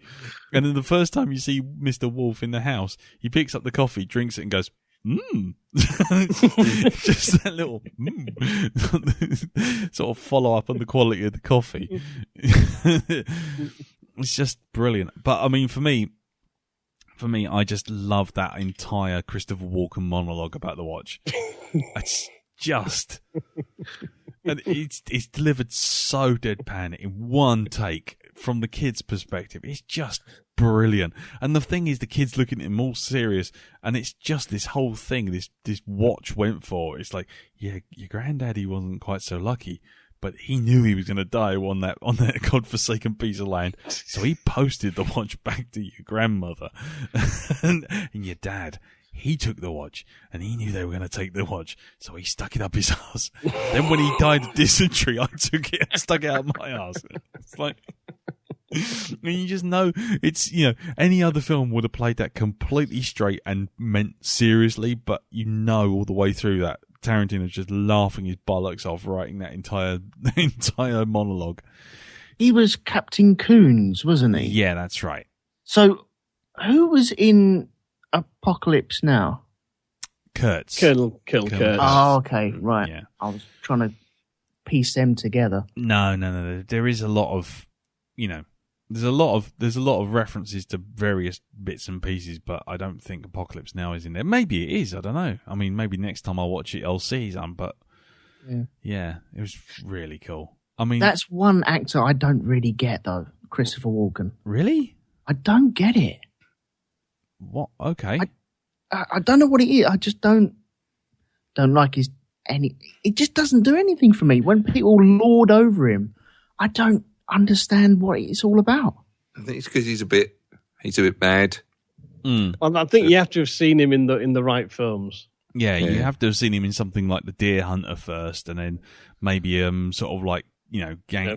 For me, King of New York. I was about to say exactly that, King of New York. Was it Is it Brainstorm? What's the one? Brain Scan. Wow, fucking hell! I think it's Brainstorm. Well, it was Brainstorm, where he's got the thing on his head. Dead Zone's another one. Yeah. Where he always plays. He's kind of like Steve Buscemi, an evil Steve Buscemi. That's kind of Christopher Walken all through the 70s. That as soon as he turned up, you go, he's a wrong 'un. This is all going to go wrong. And then when he turns up and he's giving, he's gone from like, hard man and evil and weird and all this kind of thing to suddenly there he is trying to deliver a nice, friendly monologue to a small 6-year-old child talking about sticking a watch up his arse. You're like, there's so many things wrong on so many different levels with this. But anyway, I've never really. I think the only thing I've seen him in was Communion. I think it was. Oh yeah, again where he plays another slightly out of touch weirdo. Yeah. So yeah, make of that what you will. But anyway, right. Well, I think that's it for the moment. If anyone got any last thoughts, or should we just move on to feedback? Let's move on to feedback. Yes, indeedy. Yeah. Excellent. Now put your hands up, here online, doing real fine. We're doing our podcast thing. It's called Blackdog, it's not like a joke. Is anyone there listening? What do you think of our show? Let us know by MP3 or email. Just get it to us, it ain't no fuss. We'll even read your Twitter rings. Cause if you like us or you hate us, send some feedback in. Gotta geek upon to rates and put some feedback in. If you think my voice is sexy, put some feedback in. Man, we really like it if you put some feedback in.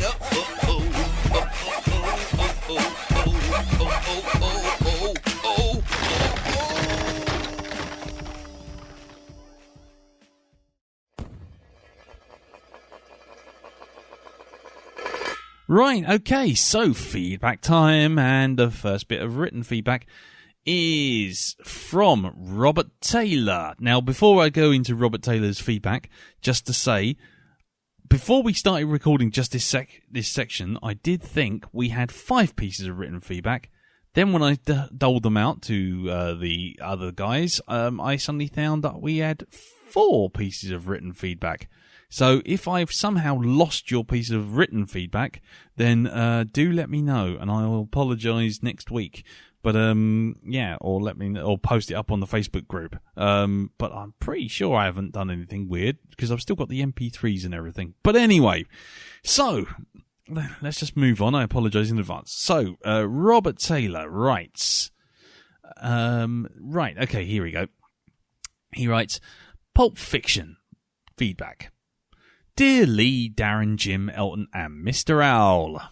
First up, it was an absolute pleasure to meet you guys at the Blackdog Shindig. Apologies for not getting my Das Boot feedback in on time. All that confined claustrophobic tension was giving me terrifying flashbacks of making my way down to the gents at the Nelly Dean, Soho. Yeah, very much so. Yeah. Alarm! Anyway.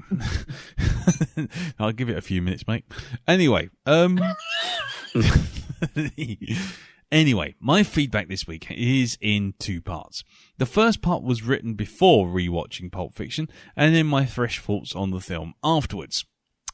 So, the last time I saw this film was in about 2004 when Kill Bill 2 came out. As background, I've always been pretty down on Mr. Tarantino for some years now. Pulp Fiction was the first film of his I saw. The soundtrack was the first CD I bought, and like a lot of people in 1995, I was in awe of it. I saw Reservoir Dogs next and was hugely impressed. Then again, I was 15 at the time and hadn't seen a lot of movies he was ripping off. But then Jackie Brown underwhelmed me. 4 Rooms was shite, and I'm in the camp that thinks the Kill Bill movies are total self-indulgent masturbatory bollocks. Apart from Christoph Waltz, Inglourious Basterds bored me to tears, and Death Proof was yet another example of how Tarantino quickly became a caricature of himself, crawling up his own arse and dying. So, for balance, however, I did really like Django Unchained.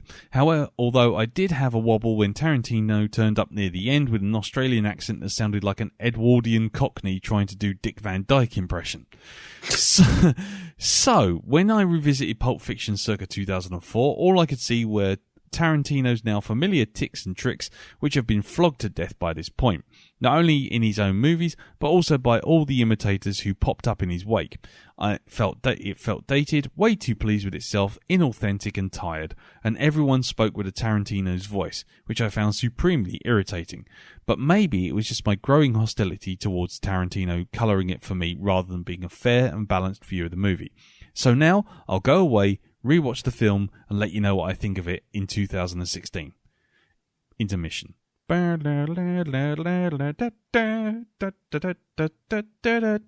it just said intermission, so I'm just doing some intermission music.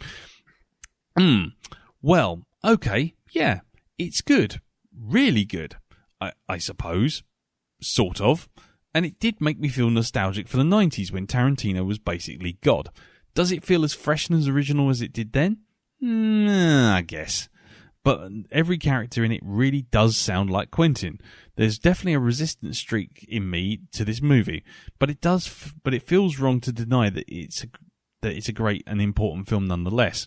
Brilliantly written and structured, well directed and photographed, full of quirky characters and great performances. If Tarantino had developed his style since, maybe I'd feel less curmudgeonly about it, but I do still feel curmudgeonly about it. Also, he's definitely overused the word beverage in his script since the film, and Harvey Bloody Keitel should feel absolutely ashamed of himself for those direct line ads. I hope his conservatory was worth it. Arv.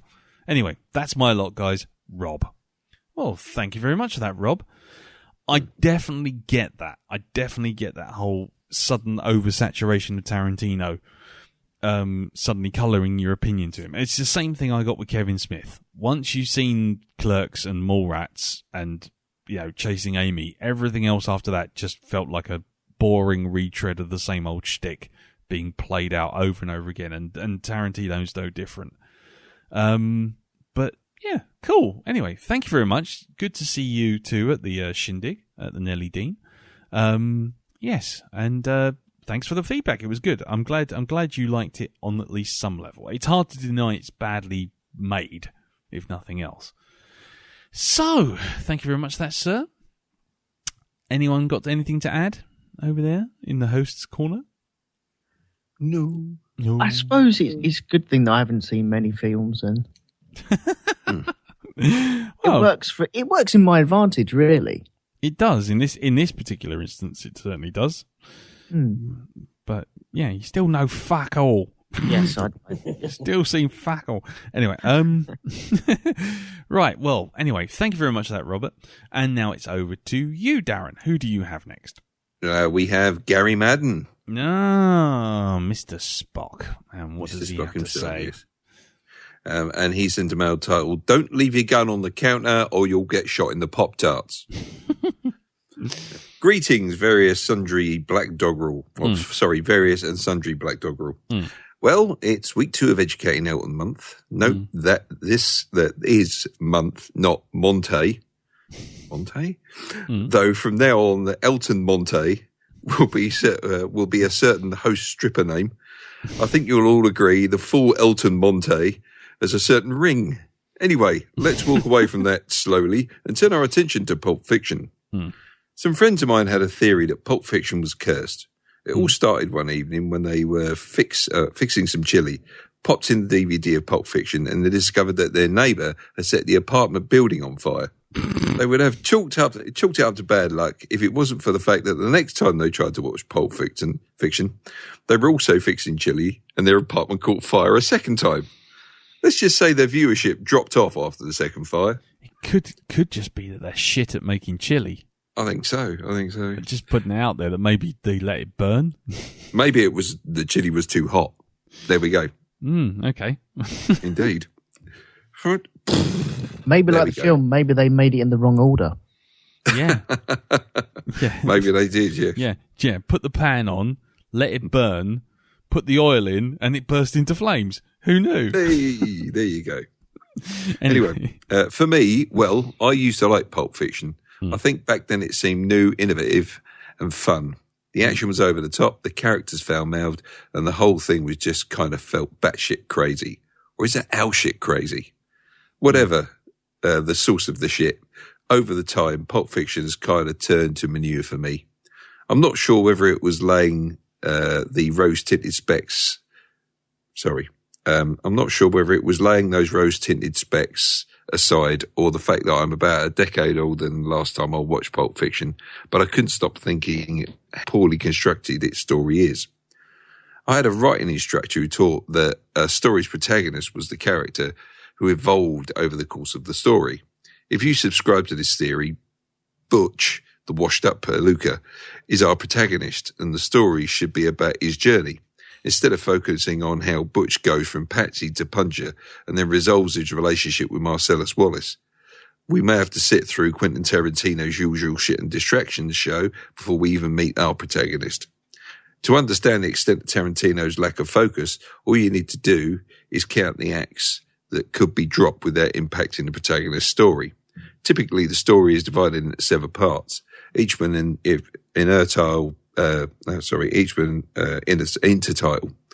Prologue, the diner. Prelude to Vincent Vega and Marcellus Wallace's wife. Vincent Vega and Marcellus Wallace's wife. Prelude to The Gold Watch. A flashback. B. Present. The Gold Watch, the body situation, and the epilogue, the diner. Of these, 2 deal with the protagonist. That means you could totally eliminate Julius, Marcellus, his wife, Wolf, Ringo, and Yolanda with absolutely no impact on the story. In fact, the best thing about this film is seeing Travolta get gunned down in the toilet. So sorry, the feedback's so negative. I'm looking forward to next week's full Monte Elton and the film too. Live long and say what one more time? Gary, Mr. Spock Madden. Okay, thank you very much for that, Gary. Right, I mean, it does. I think that's an interesting perspective. He takes Butch as being the protagonist, whereas I thought I wouldn't have seen that. I wouldn't have seen that at all. No, I mean, if you're just talking about pure screen time and watching them evolve over time, then it's got to be Jules, isn't it? It is, yeah. That's what I would say. I'd say it was his film more than anything else. Yeah, your phone's going off, by the way. I'd also say as well, the inspiration with this film is this isn't a regular movie. This is part of the grand old tradition of anthology films, in particular inspired by Mario Bava's Black Sabbath. The idea of 3 sort of interlocking stories.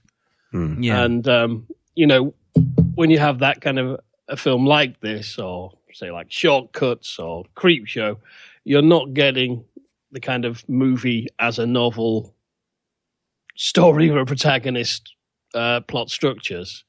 And, that's not bad writing. That's the nature of the medium. In a film, an anthology film, you don't have a strong protagonist for the same reason a horse has never run the Tour de France.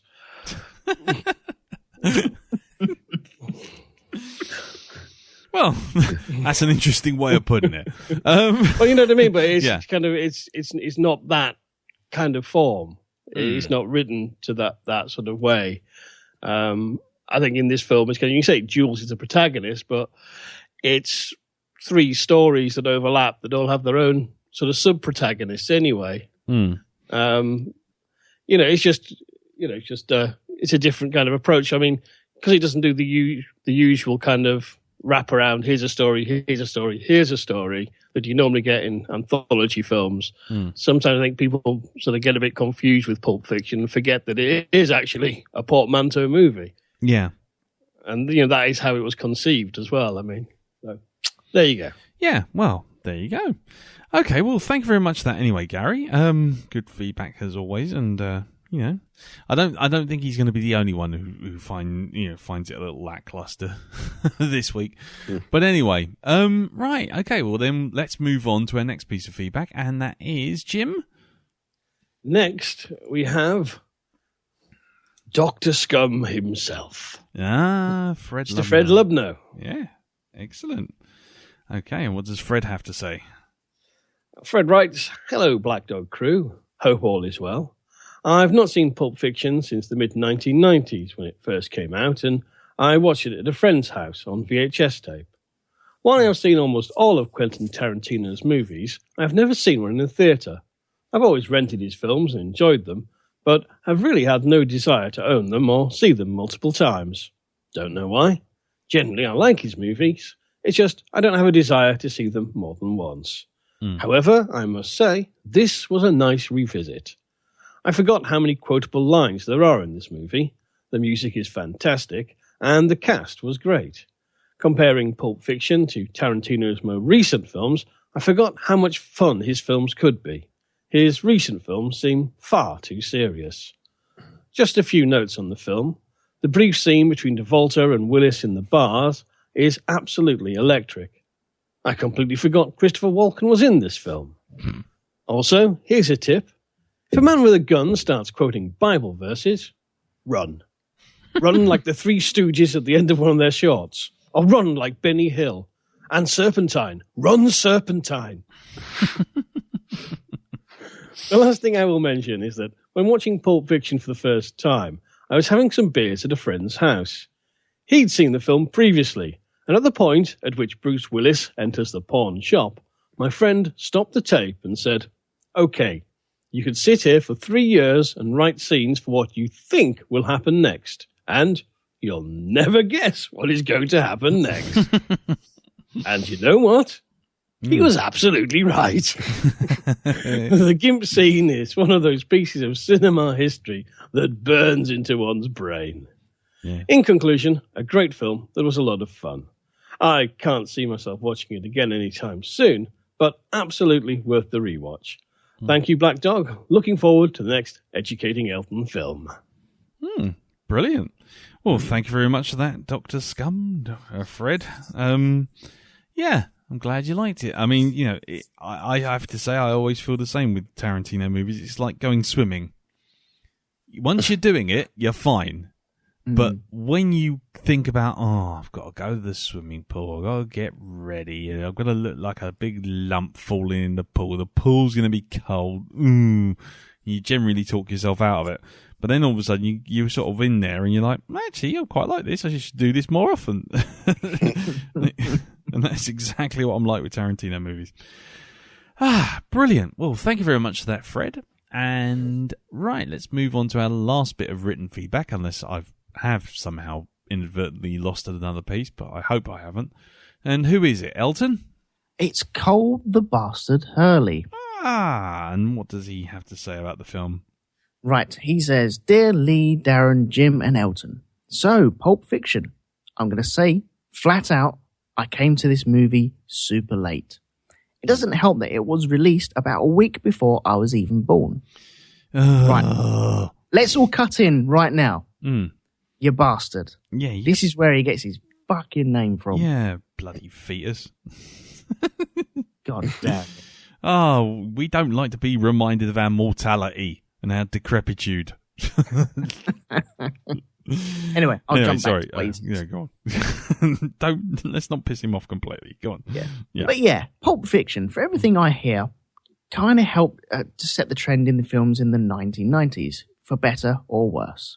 And granted that there was much worse films to try and ape from, like Silent Hill Revelations, The Spirit, and Prometheus. And for the record, Lee, If you put Silent Hill Revelations on the docket for next year, you're going to get everything that's coming to you. No. But back to Pulp Fiction. Never going to happen. Ultimately, I think it's fairly entertaining. I'm not going to say as far to say that it's Tarantino's best, or even second or third best. Personally, I go between either Kill Bills for best and probably Inglourious Bastards for second best. I think what makes the movie not work as well for me is just how much people have copied it over the years and how prevalent it has become. That could be due to my age or the average moviegoers screaming for rafters about it, or the combination of both. Either way, it's left me a bit lukewarm on this film. I don't hate it exactly, mind, but I'm just a bit, if I'm in the mood and there's nothing else on, I'll watch it. On this movie. That's how it's feeling. Anyway, take care, guys. Cole. Thank you very much for that, Cole. Yeah, well, interesting about the whole, interesting his perspective coming from someone who never got introduced to the movie appearing. It's that Star Wars thing again, isn't it? It's the coming in so late that the thing you're looking at has already affected the pop culture that you've actually grown up in. Yeah. So it's kind of hard to relate the impact backwards. I'm not saying that his opinion is, wrong, but I'm just saying it's just interesting that, when you sort of talk to people and say Star Wars, they go, yeah, it's a space movie. It's got a guy in black in it. And you're like, what? No, it changed the world. And they're like, yeah, it's got another space movie. You got Guardians of the Galaxy. Who cares? You're like, fuckers. Anyway. Yeah, and people like me kind of forget that until you really need to be told that as well. Yeah, exactly. But then that's also part of this podcast, coming back and looking at these things afresh. So, can't knock people for sort of not, for not taking any notice of like previous cultural impact. Oh God, no. But anyway, right. Well, thank you very much for that, Cole. Thank you, sir. And again, apologies to whoever it was whose feedback I may have missed. So, let's move on now to our MP3 feedback. And our first piece of MP3 feedback is from Gregory Madden from the Medical Center of the USS Blackdog. Bones here. And let's hear what he has to say about Pulp Fiction. Hello, Blackdog crew. This is Greg Bones Madden. And I'm here to give you my feedback on Pulp Fiction. Now, Pulp Fiction is a movie that I saw when it first came out, and to be honest with you, I don't remember much about it. I remember that it was really highly hyped. People were talking about it and how great it was and all that. I also remember the iconic scenes such as like the dance scene and the adrenaline shot scene, but other than that, I don't remember much about it. So, to me, it's probably more on a mystery monocle than a rose-tinted specs type view, but probably somewhere in the middle. That's the best way I could put it. I was concerned about watching it that my opinion of it would have been swayed by all the memes, parodies, spoofs, and stuff like that I've seen. And also, on another level, I have never forgiven John Travolta for giving us Battlefield Earth. Probably one of the worst movies ever made. But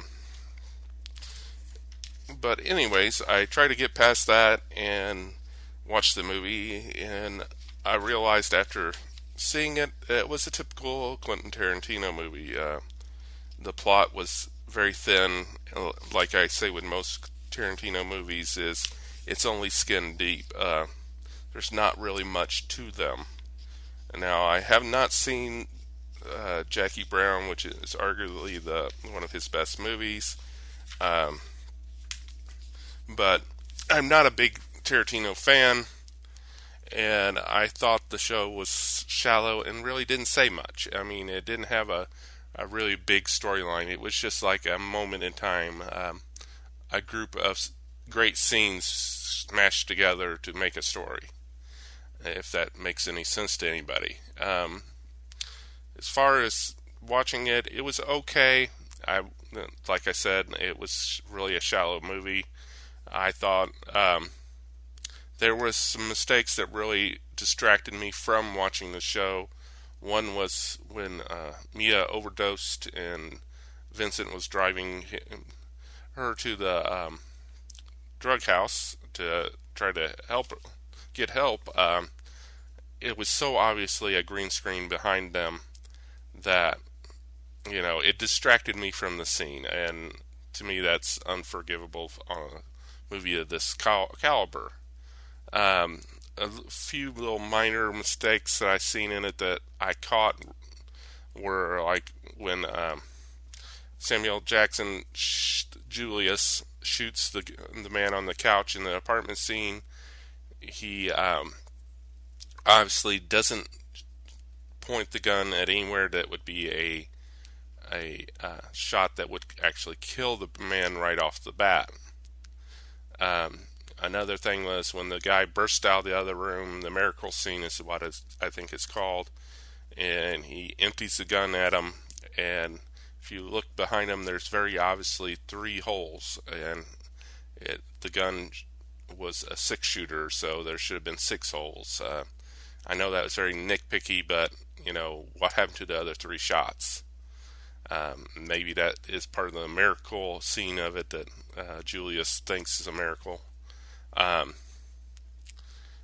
did thoroughly enjoy the scene where Butch wastes Vincent in Butch's apartment. I thought that was a great scene. Of course, any scene that John Travolta dies in is a good scene. You might get a little idea that John Travolta is not one of my favorite actors. In conclusions on the show, it has a great soundtrack. The plot's really thin. I don't think this movie is as good as people thought it was. I think it was thought to be so great because it was new way of looking at a film. Also, I think at that time Tarantino was very much on a high.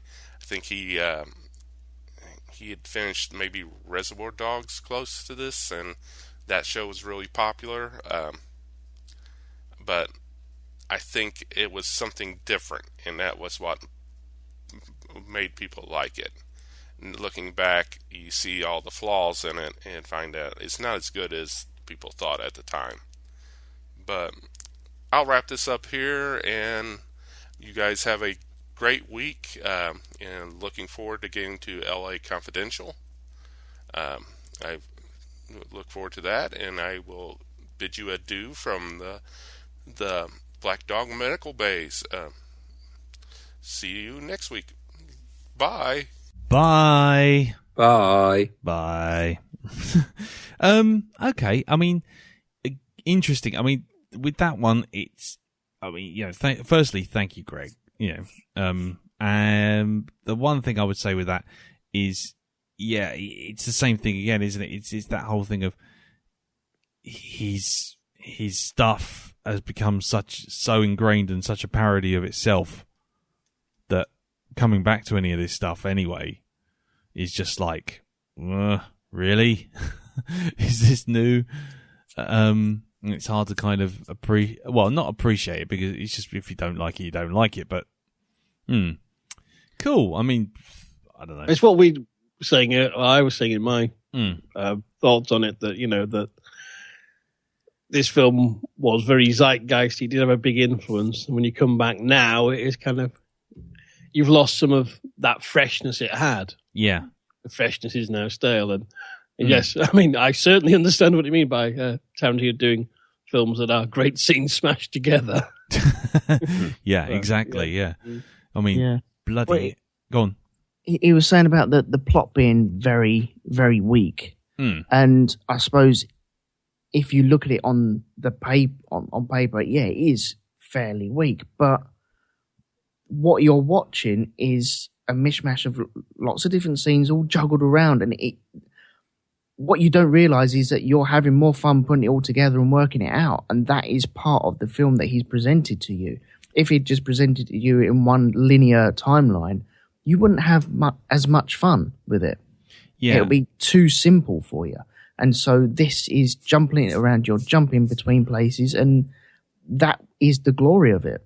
Yeah, but again, I mean, also, the thing is, it's that whole thing of, it was new and fresh and interesting at the time because, as Greg says there, he came off of Reservoir Dogs, which was, a fairly standard heist story in a single room. So, to suddenly pull out something like this was kind of a bit of a, what, really? But looking back on it with a bit of hindsight and with, hundreds of other things, hundreds of other films and novels and what have you doing exactly the same thing, you're kind of like, really? And then when he starts taking the piss out of his own stuff by, doing the same thing of, great scene in the opening scene to Inglourious Basterds is fantastic.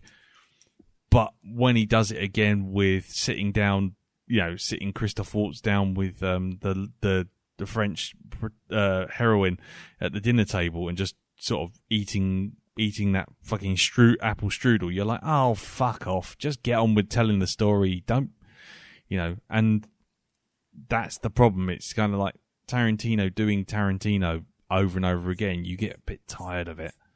And, you can even if you watch another moving slowly through water season, if you watch Crimson Tide, he rewrote a lot of the script, and you can actually tell because 1 minute everyone's just talking about nothing, and everyone's talking about the story, and then all of a sudden Denzel Washington sort of like tries to inspire one of the mariners by talking about him being Luke Skywalker, and Denzel Washington is the voice of Obi-Wan guiding him, use the Force, and it's like, what? Where's that come from? Oh, right, okay, that's Tarantino's bit, is it? And it just goes on like a 20-minute ramble about Star Wars in the middle of Crimson Tide, a film that is completely not the film to have that in. And you're like, okay. And yeah, so I could easily see that kind of putting anyone off. So, yeah. Anyway, we're kind of going a bit off topic. But thank you very much for that, Greg. Good feedback as always, sir. And MP3 stuff works fine. He was a bit concerned that it might not necessarily have recorded when he sent the email in. So as you can hear, it works. Brilliant. So let's move on to our next piece of feedback. Our next piece of feedback is from the Fiendish Dr. Will and Zarish. And let's hear what they think of Pulp Fiction. Good evening, Blackdog. Good evening, Blackdog. Well, that was a long old slog. I knew it was going to be awful. I've seen it before, and I was sat down and made to watch it by a bunch of people I lived with, who were all just like, this is an amazing film, and it's Quentin Tarantino, and you'll absolutely love it, and it's so clever, and it's so cool. And it was just, I was so bored. And when you said we had to watch it today, I was thinking, I don't think I can sit through the whole thing again. I think I'll probably manage about halfway. And I have managed to sit through it, which I think is because it's your birthday and there's a shit ton of alcohol in the room. But that's the only reason. Yeah. I've seen this in bits before. I've never seen it from beginning to end, and I think I know why now, but I've caught all sorts of bits of it, and not as much as I thought. So I thought it was quite a fast-paced and quick-moving film. And dear God, if only. God, now I realise that it so isn't. The thing it most reminded me of was Clerks, which I noticed came out in the same year. Basically just people getting on with their job and talking complete and utter bullshit in a way that just completely doesn't sound like natural conversation. But that was an interesting thing, because you and I love Alan Bennett plays. True. And one of the wonderful things about Alan Bennett plays, which is great for the audience, but actually really fucking difficult for the actors, is the way the dialogue's written. Because you ask any actor that does Alan Bennett, it's a nightmare to say, because he speaks in a rhythm and a tone which is about the boys who did the History Boys said that it was sort of 1950 English, yeah, which is when he was growing up. yeah. And I think this is a lot the same, except that Quentin Tarantino doesn't have any fucking excuse for talking like he's in an English boarding school circa 1953. Yeah, and just slipping motherfucker in there a few times doesn't actually make it hit. Yeah. I couldn't actually hear half of what they were saying. Within about 15 minutes of starting the film, I had to turn the subtitles on because I just could not tell what was being said. For me, I did like the soundtrack. I did like the music that was going on throughout it. No.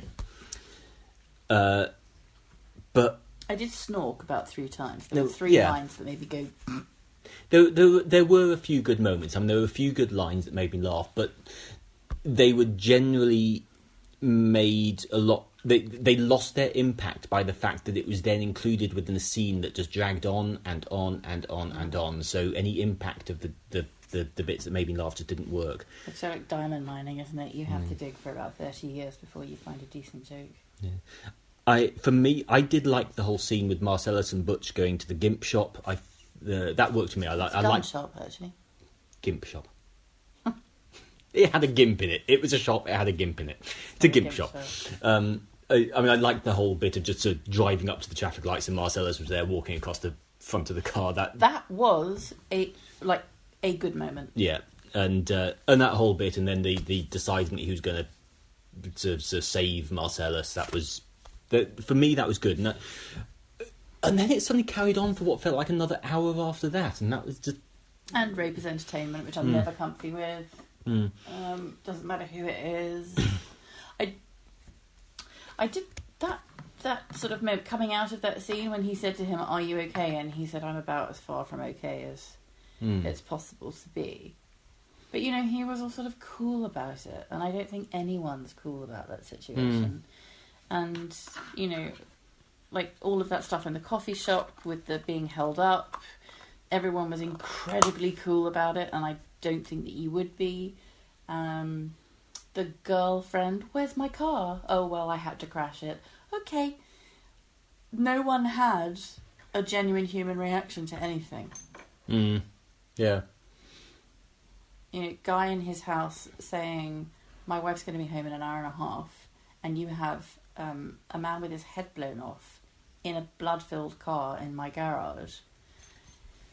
So the answer then is, when they open the door and say, "Can you help?" When they phone and say, "Can you help us?" you say, "No, I can't.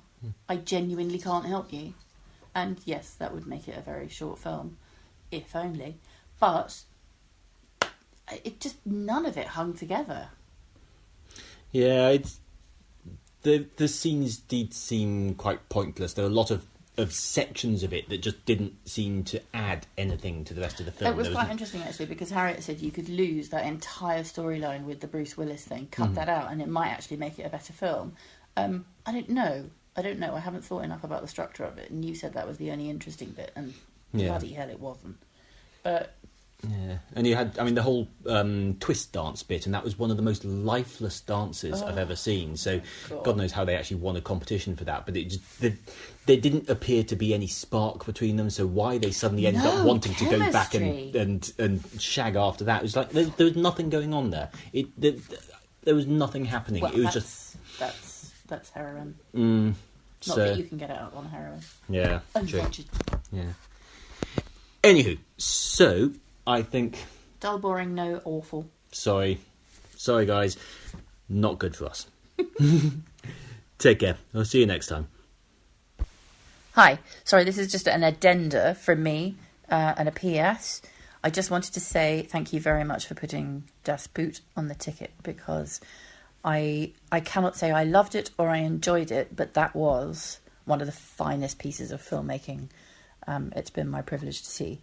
So thanks for that. No. Well, thank you very much for that. Yeah, cool. Not your cup of tea. That's perfectly fine. Yeah, I don't know what I can't really address those points because you laid it all out. You're very clear in your dislike of the film, and that's fine. You know what? all sorts. But thank you also for the extra bit of feedback for Das Boot. So I'm glad you like that. Anyway, that's really cool. Yeah, we've laid our bits out at the beginning, so there's very little point in us going to go, no, actually, we thought this, because, well, we've just had an hour and a half at the front. So, thank you very much, Fiendish Dr. Will. Thank you very much, Zarish. Shame you didn't like it, but as we always say, there's no wrong opinions unless you're talking about Prometheus or Scott Pilgrim, in which case there is. Right, well, thank you again, guys. And let's move on to our next piece of feedback. Our next piece of feedback is he's very prevalent on the Facebook group, and we did meet him and his wife, Lou. I'm going to get it wrong because I said I'd try and remember the name. Oh, never mind. It's going to go horribly wrong now. And it's Duck Cartwright, or Doug, but Duck. It's Duck, and he will always be Duck. He shall be the duck, the mallard of the group instead of the owl. I don't know where I'm going with this. Someone get me out of this. Someone get me out of this hole I'm digging myself. Help. Retreat. Someone hand me a ladder. Anyway. I'm just waiting for Michael Jackson to turn up with popcorn. Anyway, it's Duck Cartwright. And this is what he thinks of Pulp Fiction. Hello, this is our feedback for Pulp Fiction. So I really enjoyed the film. It's one of my favourites. Not really one to lose, though. No, not at all. Nope. It's really, the rape scene is probably the worst thing I've in the whole film for Lou. Getting your back door smashed in by the villain from The Mask is not a pleasant way to go. No, I wanted to give him some ice cream. For his ass. Yeah. Luckily, stopped by the fart-smelling Bruce Willis. That was your favourite? It was, wasn't it, actually? Just constantly looked like he was trying to hold in a fart. Constantly. And then, of course, Christopher Walken with the watch up his arse. No. Another highlight for you. I just don't like him as an actor. I can't believe you don't. He's brilliant in Hairspray. You love him in Hairspray. No. Don't diss Hairspray. Oh, I've got diss Hairspray. No. Never diss Hairspray. Absolutely love this film. I can't, and I'm sure you're going to have a lot of people saying the same thing about it. I can't fault this film. Tarantino's best by a long shot. Not for you. No, I couldn't get into it. Oh, don't get me wrong, I was looking forward to watching it, but now I've watched it, I'm glad I know why I turn it off every time I see the beginning. It's just the biggest pile of shit I've ever seen. A few things you need to remember, though. It gives a few public service announcements. Always keep a big magic marker to hand if ever you're having a drugs overdose. Yeah. Never forget your watch. Always remember your watch. If not, someone's going to be up your arse, isn't it? Yeah.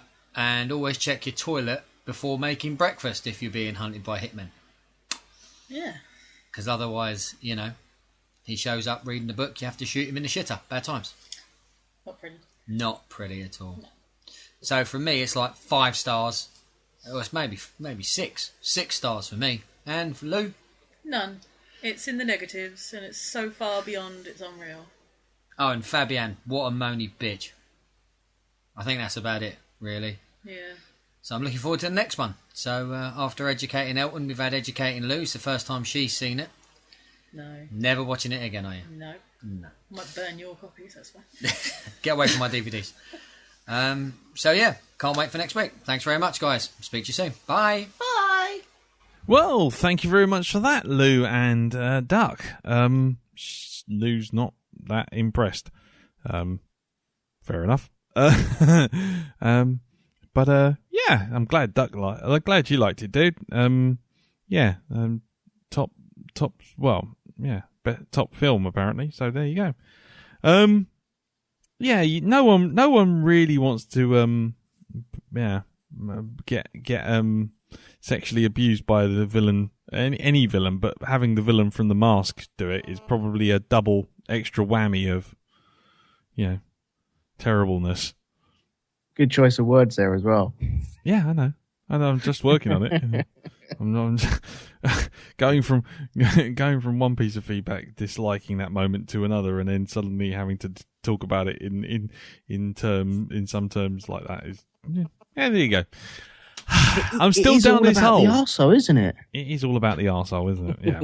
It really is. It is just about arses. Everything's focused around the pooper or the toilet. It's like a 5-year-old wrote it.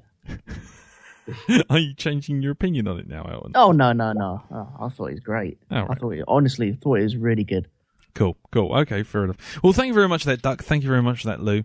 And, good feedback. And we'll move on. So, now it's on to our penultimate piece of feedback, which is, of course, Pete and Anne-Marie, the orgs of the Borg cast and of that other thing, Space Dock Jury, got spaceships in it and whatever. Let's hear what they have to say about Pulp Fiction. Hello, chaps. Hello. The Path of the Righteous Man. Massively disappointed when I discovered that wasn't actually in the Bible. So, not fair. Is it not? No. It's a load of guff. But never mind. It's completely made up? Yep. I think he got it from some other film, but it's not in the Bible anyway. Oh, okay. But other than that, I quite enjoy this film.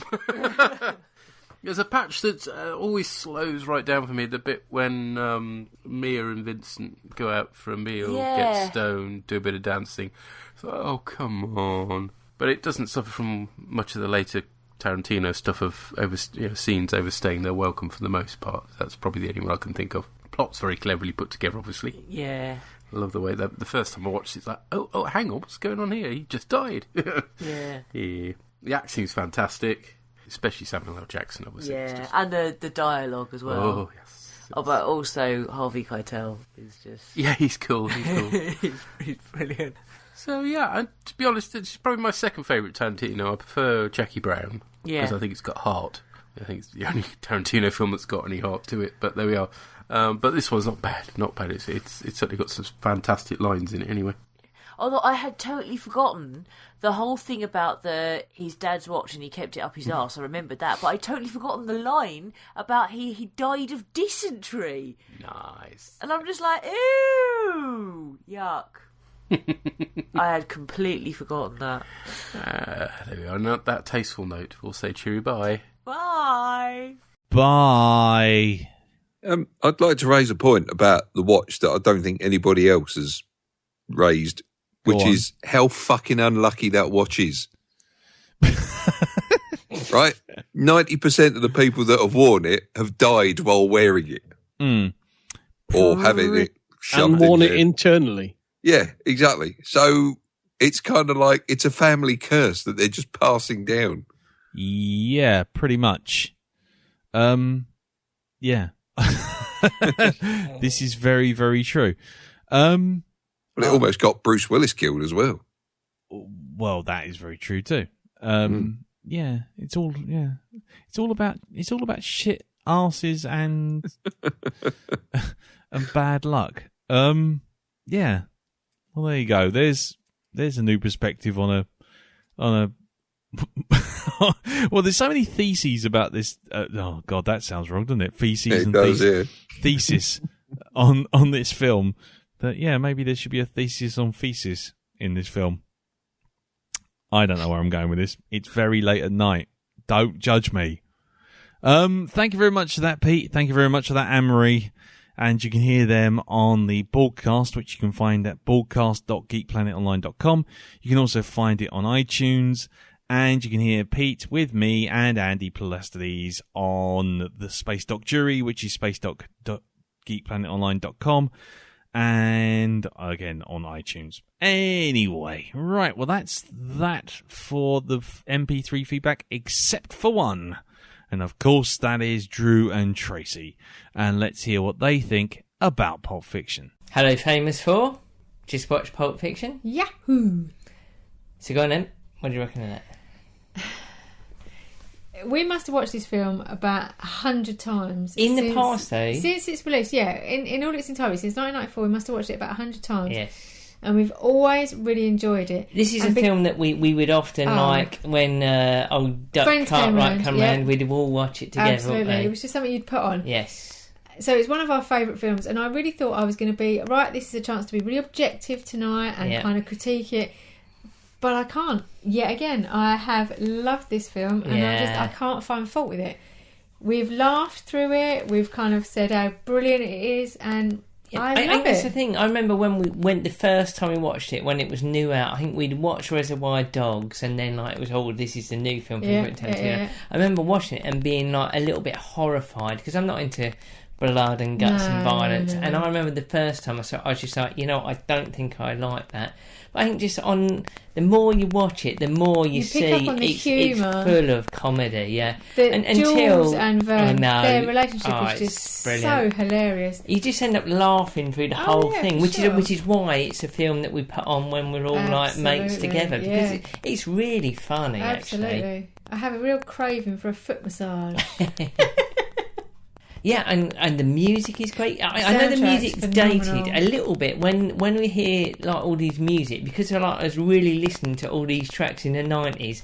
It does sound like about 20 years out of date, but they're still really good songs. I think. I don't know when that scene where they go back to Mia Wallace's house after the Jack Rabbit Slims, and she puts on that tune. Girl, you'll be a woman like that. Yeah. We were just like, I know, we used to listen to that all the time. But I've not heard that for such a long time. We probably haven't listened to any of the tracks or watched it in about 10 years. Soundtrack's phenomenal. For me, this film like ticks all the boxes because it's got John Travolta and it's got Bruce Willis, who I personally think is just a bit of a blokey hottie. I love him. The only thing I'm quite concerned about with John Travolta in this film is that his hair always reminds me of Predator. For some reason, he's got a Predator look. Yeah, I can see that. Marcellus Wallace is the only kind of crime lord of the 90s or early 90s who could get away with the double earring look. Yes, yeah. There's no fucker would get away with that in like the noughties, it just wouldn't be done. They'd be ridiculed. I like when they, the old GIMP scene, like the famous GIMP scene. I like how it's like Quentin Tarantino kind of taking the mickey out about southern hillbillies, isn't it? Because like they're all like Confederate flags and all that lot, and they're obviously like into the guns and that. Well, but when it comes down to it, they're just like gays, aren't they? They're just fucking wrong-uns. That is what they are. You shouldn't say wrong-uns. Why? Well, because they are fucking wrong-uns. They're rapist bastards. That's not wrong-uns. Sorry, no, they are wrong-uns. Okay, fair enough. So Mia's overdosing scene, although how serious it is, we did chuckle through it because there's some fine acting through that scene. Eric Stoltz is just really funny. Yeah, I think they're all funny. They are really funny, and I never really kind of thought anything of Rosanna Arquette, to be fair. She was in Desperately Seeking Susan. Which one is that? Jodie. With all the shit in her face. Yeah. But she was actually really funny. Yeah, she's great. Just the arguing between them. That is a typical married couple. I ain't seen no book. Yeah, it's great. It's excellent. So we said all the way through this that Bruce Willis is a very facial actor. He is, yeah. You could just have his head in a jar and you'd know exactly what he was thinking. He doesn't do anything else but he just has to move his eyes. He's like a smell the fart actor, isn't he? You know how he's feeling because of his facial expression. Yep. Amanda Plummer, though, she's a right Fruit Loop. Mm-hmm. Honey Bunny. Yeah, Honey Bunny. I wrote down that I think she's a bit of a bad casting, but actually, now we've come to the end of the film, I think he got it quite right. Do you think she's well placed in a crazy role? In the Looney Tune role, yeah, to be fair. Good casting. I really liked it. I can't fault it. I know. I've got a feeling like people might be slagging this off, saying it's dated, and now we've seen it a million times. It is. Yeah, I really, we have really not watched enjoyed this it for a good couple of years. We but overwatched it like years and years ago. Agree. We haven't watched it for ages. And but I think it still stands up. Yeah, definitely. Loved it. Really enjoyable. Okay, perhaps it's been done to death by all other films, but it's a great one for us, isn't it? Elton, I really hope you enjoyed this, because you're not going to get much better than this, to be fair. I think it's splendid. Absolutely. Well, leave it there then, shall we? Okay. Thank you. Bye. Bye. Bye-bye. Bye-bye. Well, thank you very much for that, guys. For those of you listening and you can hear that, I think I'm going to have a real tough time trying to get that out of the sound file. It's a electric clickety-clack thing going on, unfortunately. So sorry about that. The feedback, it's good feedback. You liked it. And Elton. Yeah. obviously their last line was, you're not going to get better than this. Do you think that now, having seen it, having been educated, sir?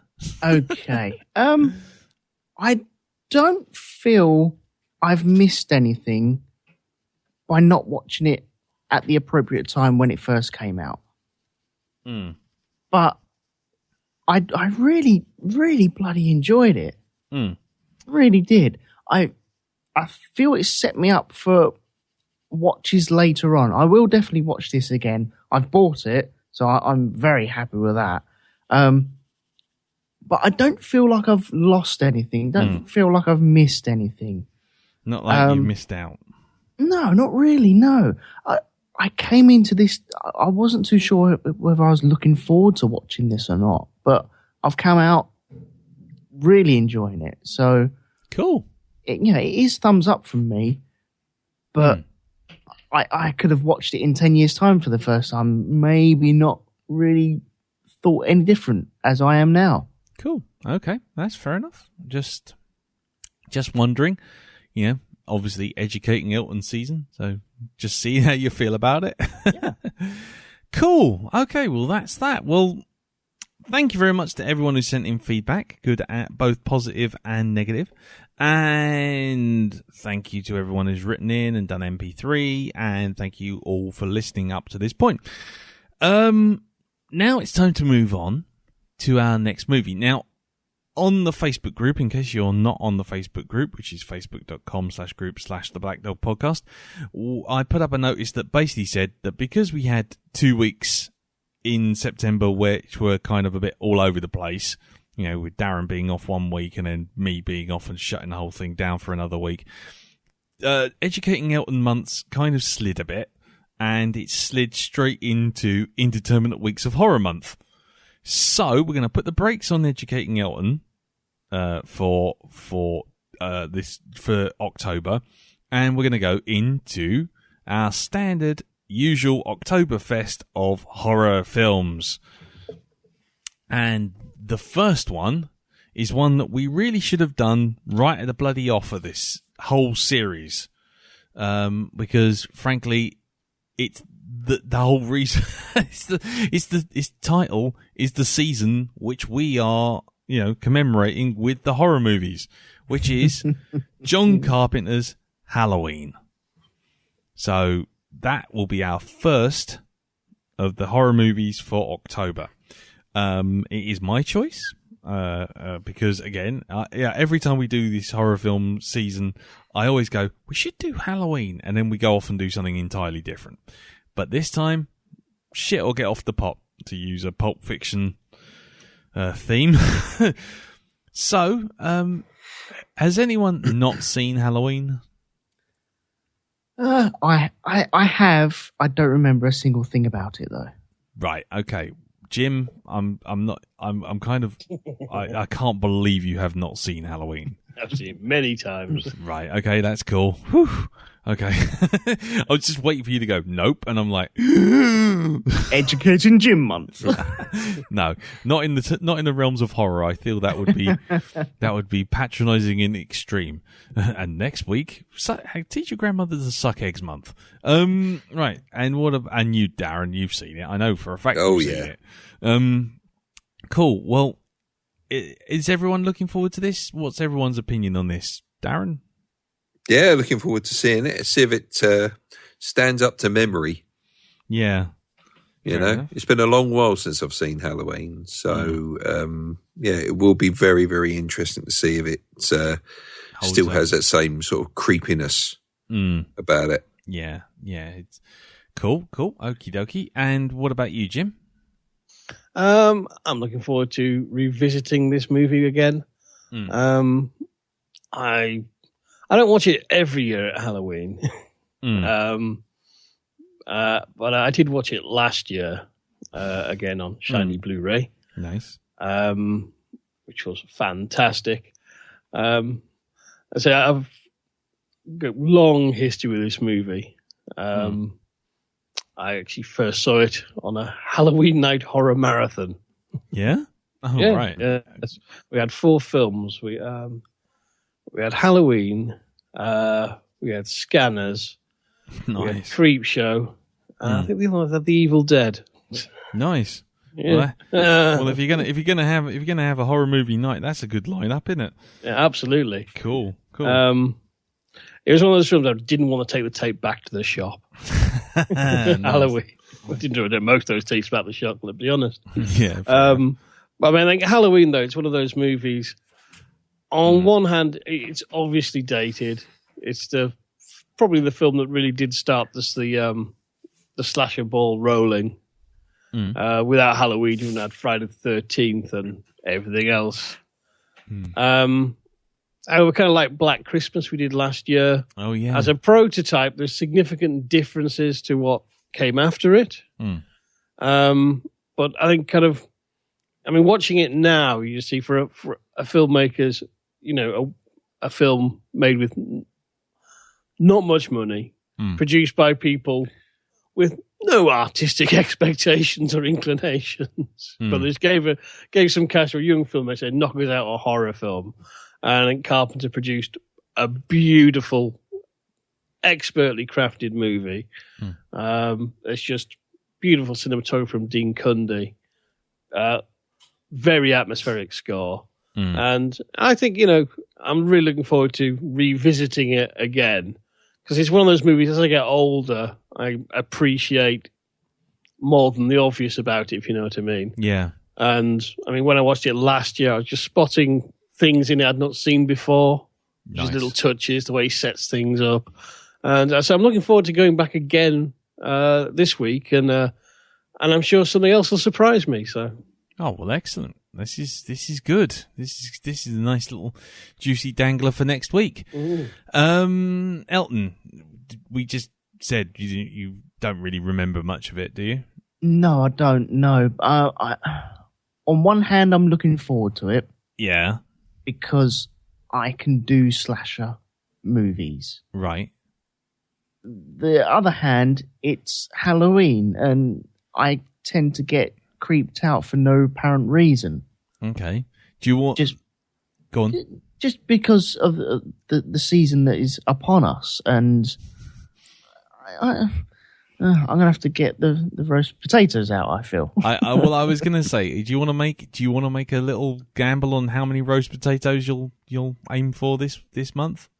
Okay, well, for this movie, I reckon I'm going to be hitting around about a 6 ballpark. 6 out of 10 roast potatoes, eh? Okay, fair enough. Well, there you go.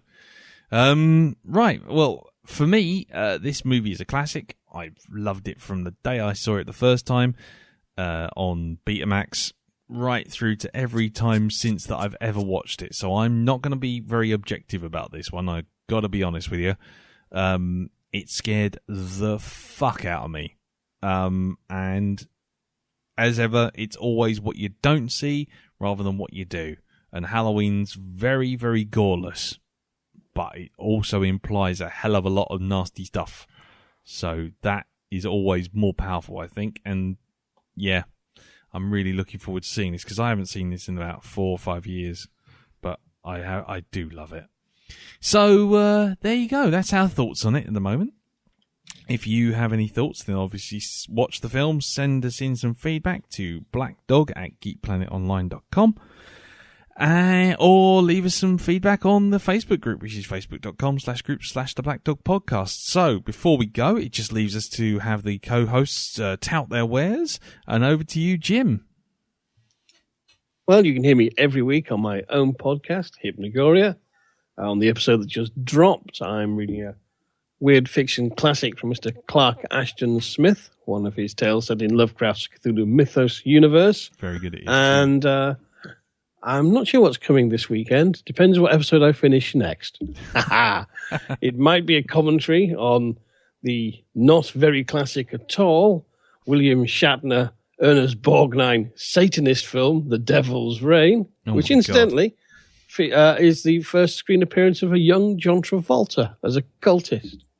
Oh, nice. Or it might be just to get in the Halloween mood, an exploration of various spooky tales I heard back in my school days and where they actually all really come from. Nice. Well, that sounds interesting. Cool. And Elton. Okay, catch me live on the 29th, which is this Thursday. I'll be talking about Making a Murderer. Now I've seen the whole series. Yes. I'm doing an episode on the Shonky Lab, so please pop along at mixler.com/Road2Media, and we'll be there live from around about 9 o'clock on the Thursday night. Brilliant. Okay. And you can obviously hear me on Space Doc Jury, which is spacedoc.geekplanetonline.com. Right, that's it, really. I think, thank you very much, everyone, for listening. Thank you very much, Jim, Elton, Darren. Thank you all, feedbackers. And yes, we'll see you next week for our first of our indeterminate weeks of horror, which is Halloween. Yeah. Love it. So, until then, take care, sleep tight. Bye-bye. Bye-bye. Bye-bye. Ta-da.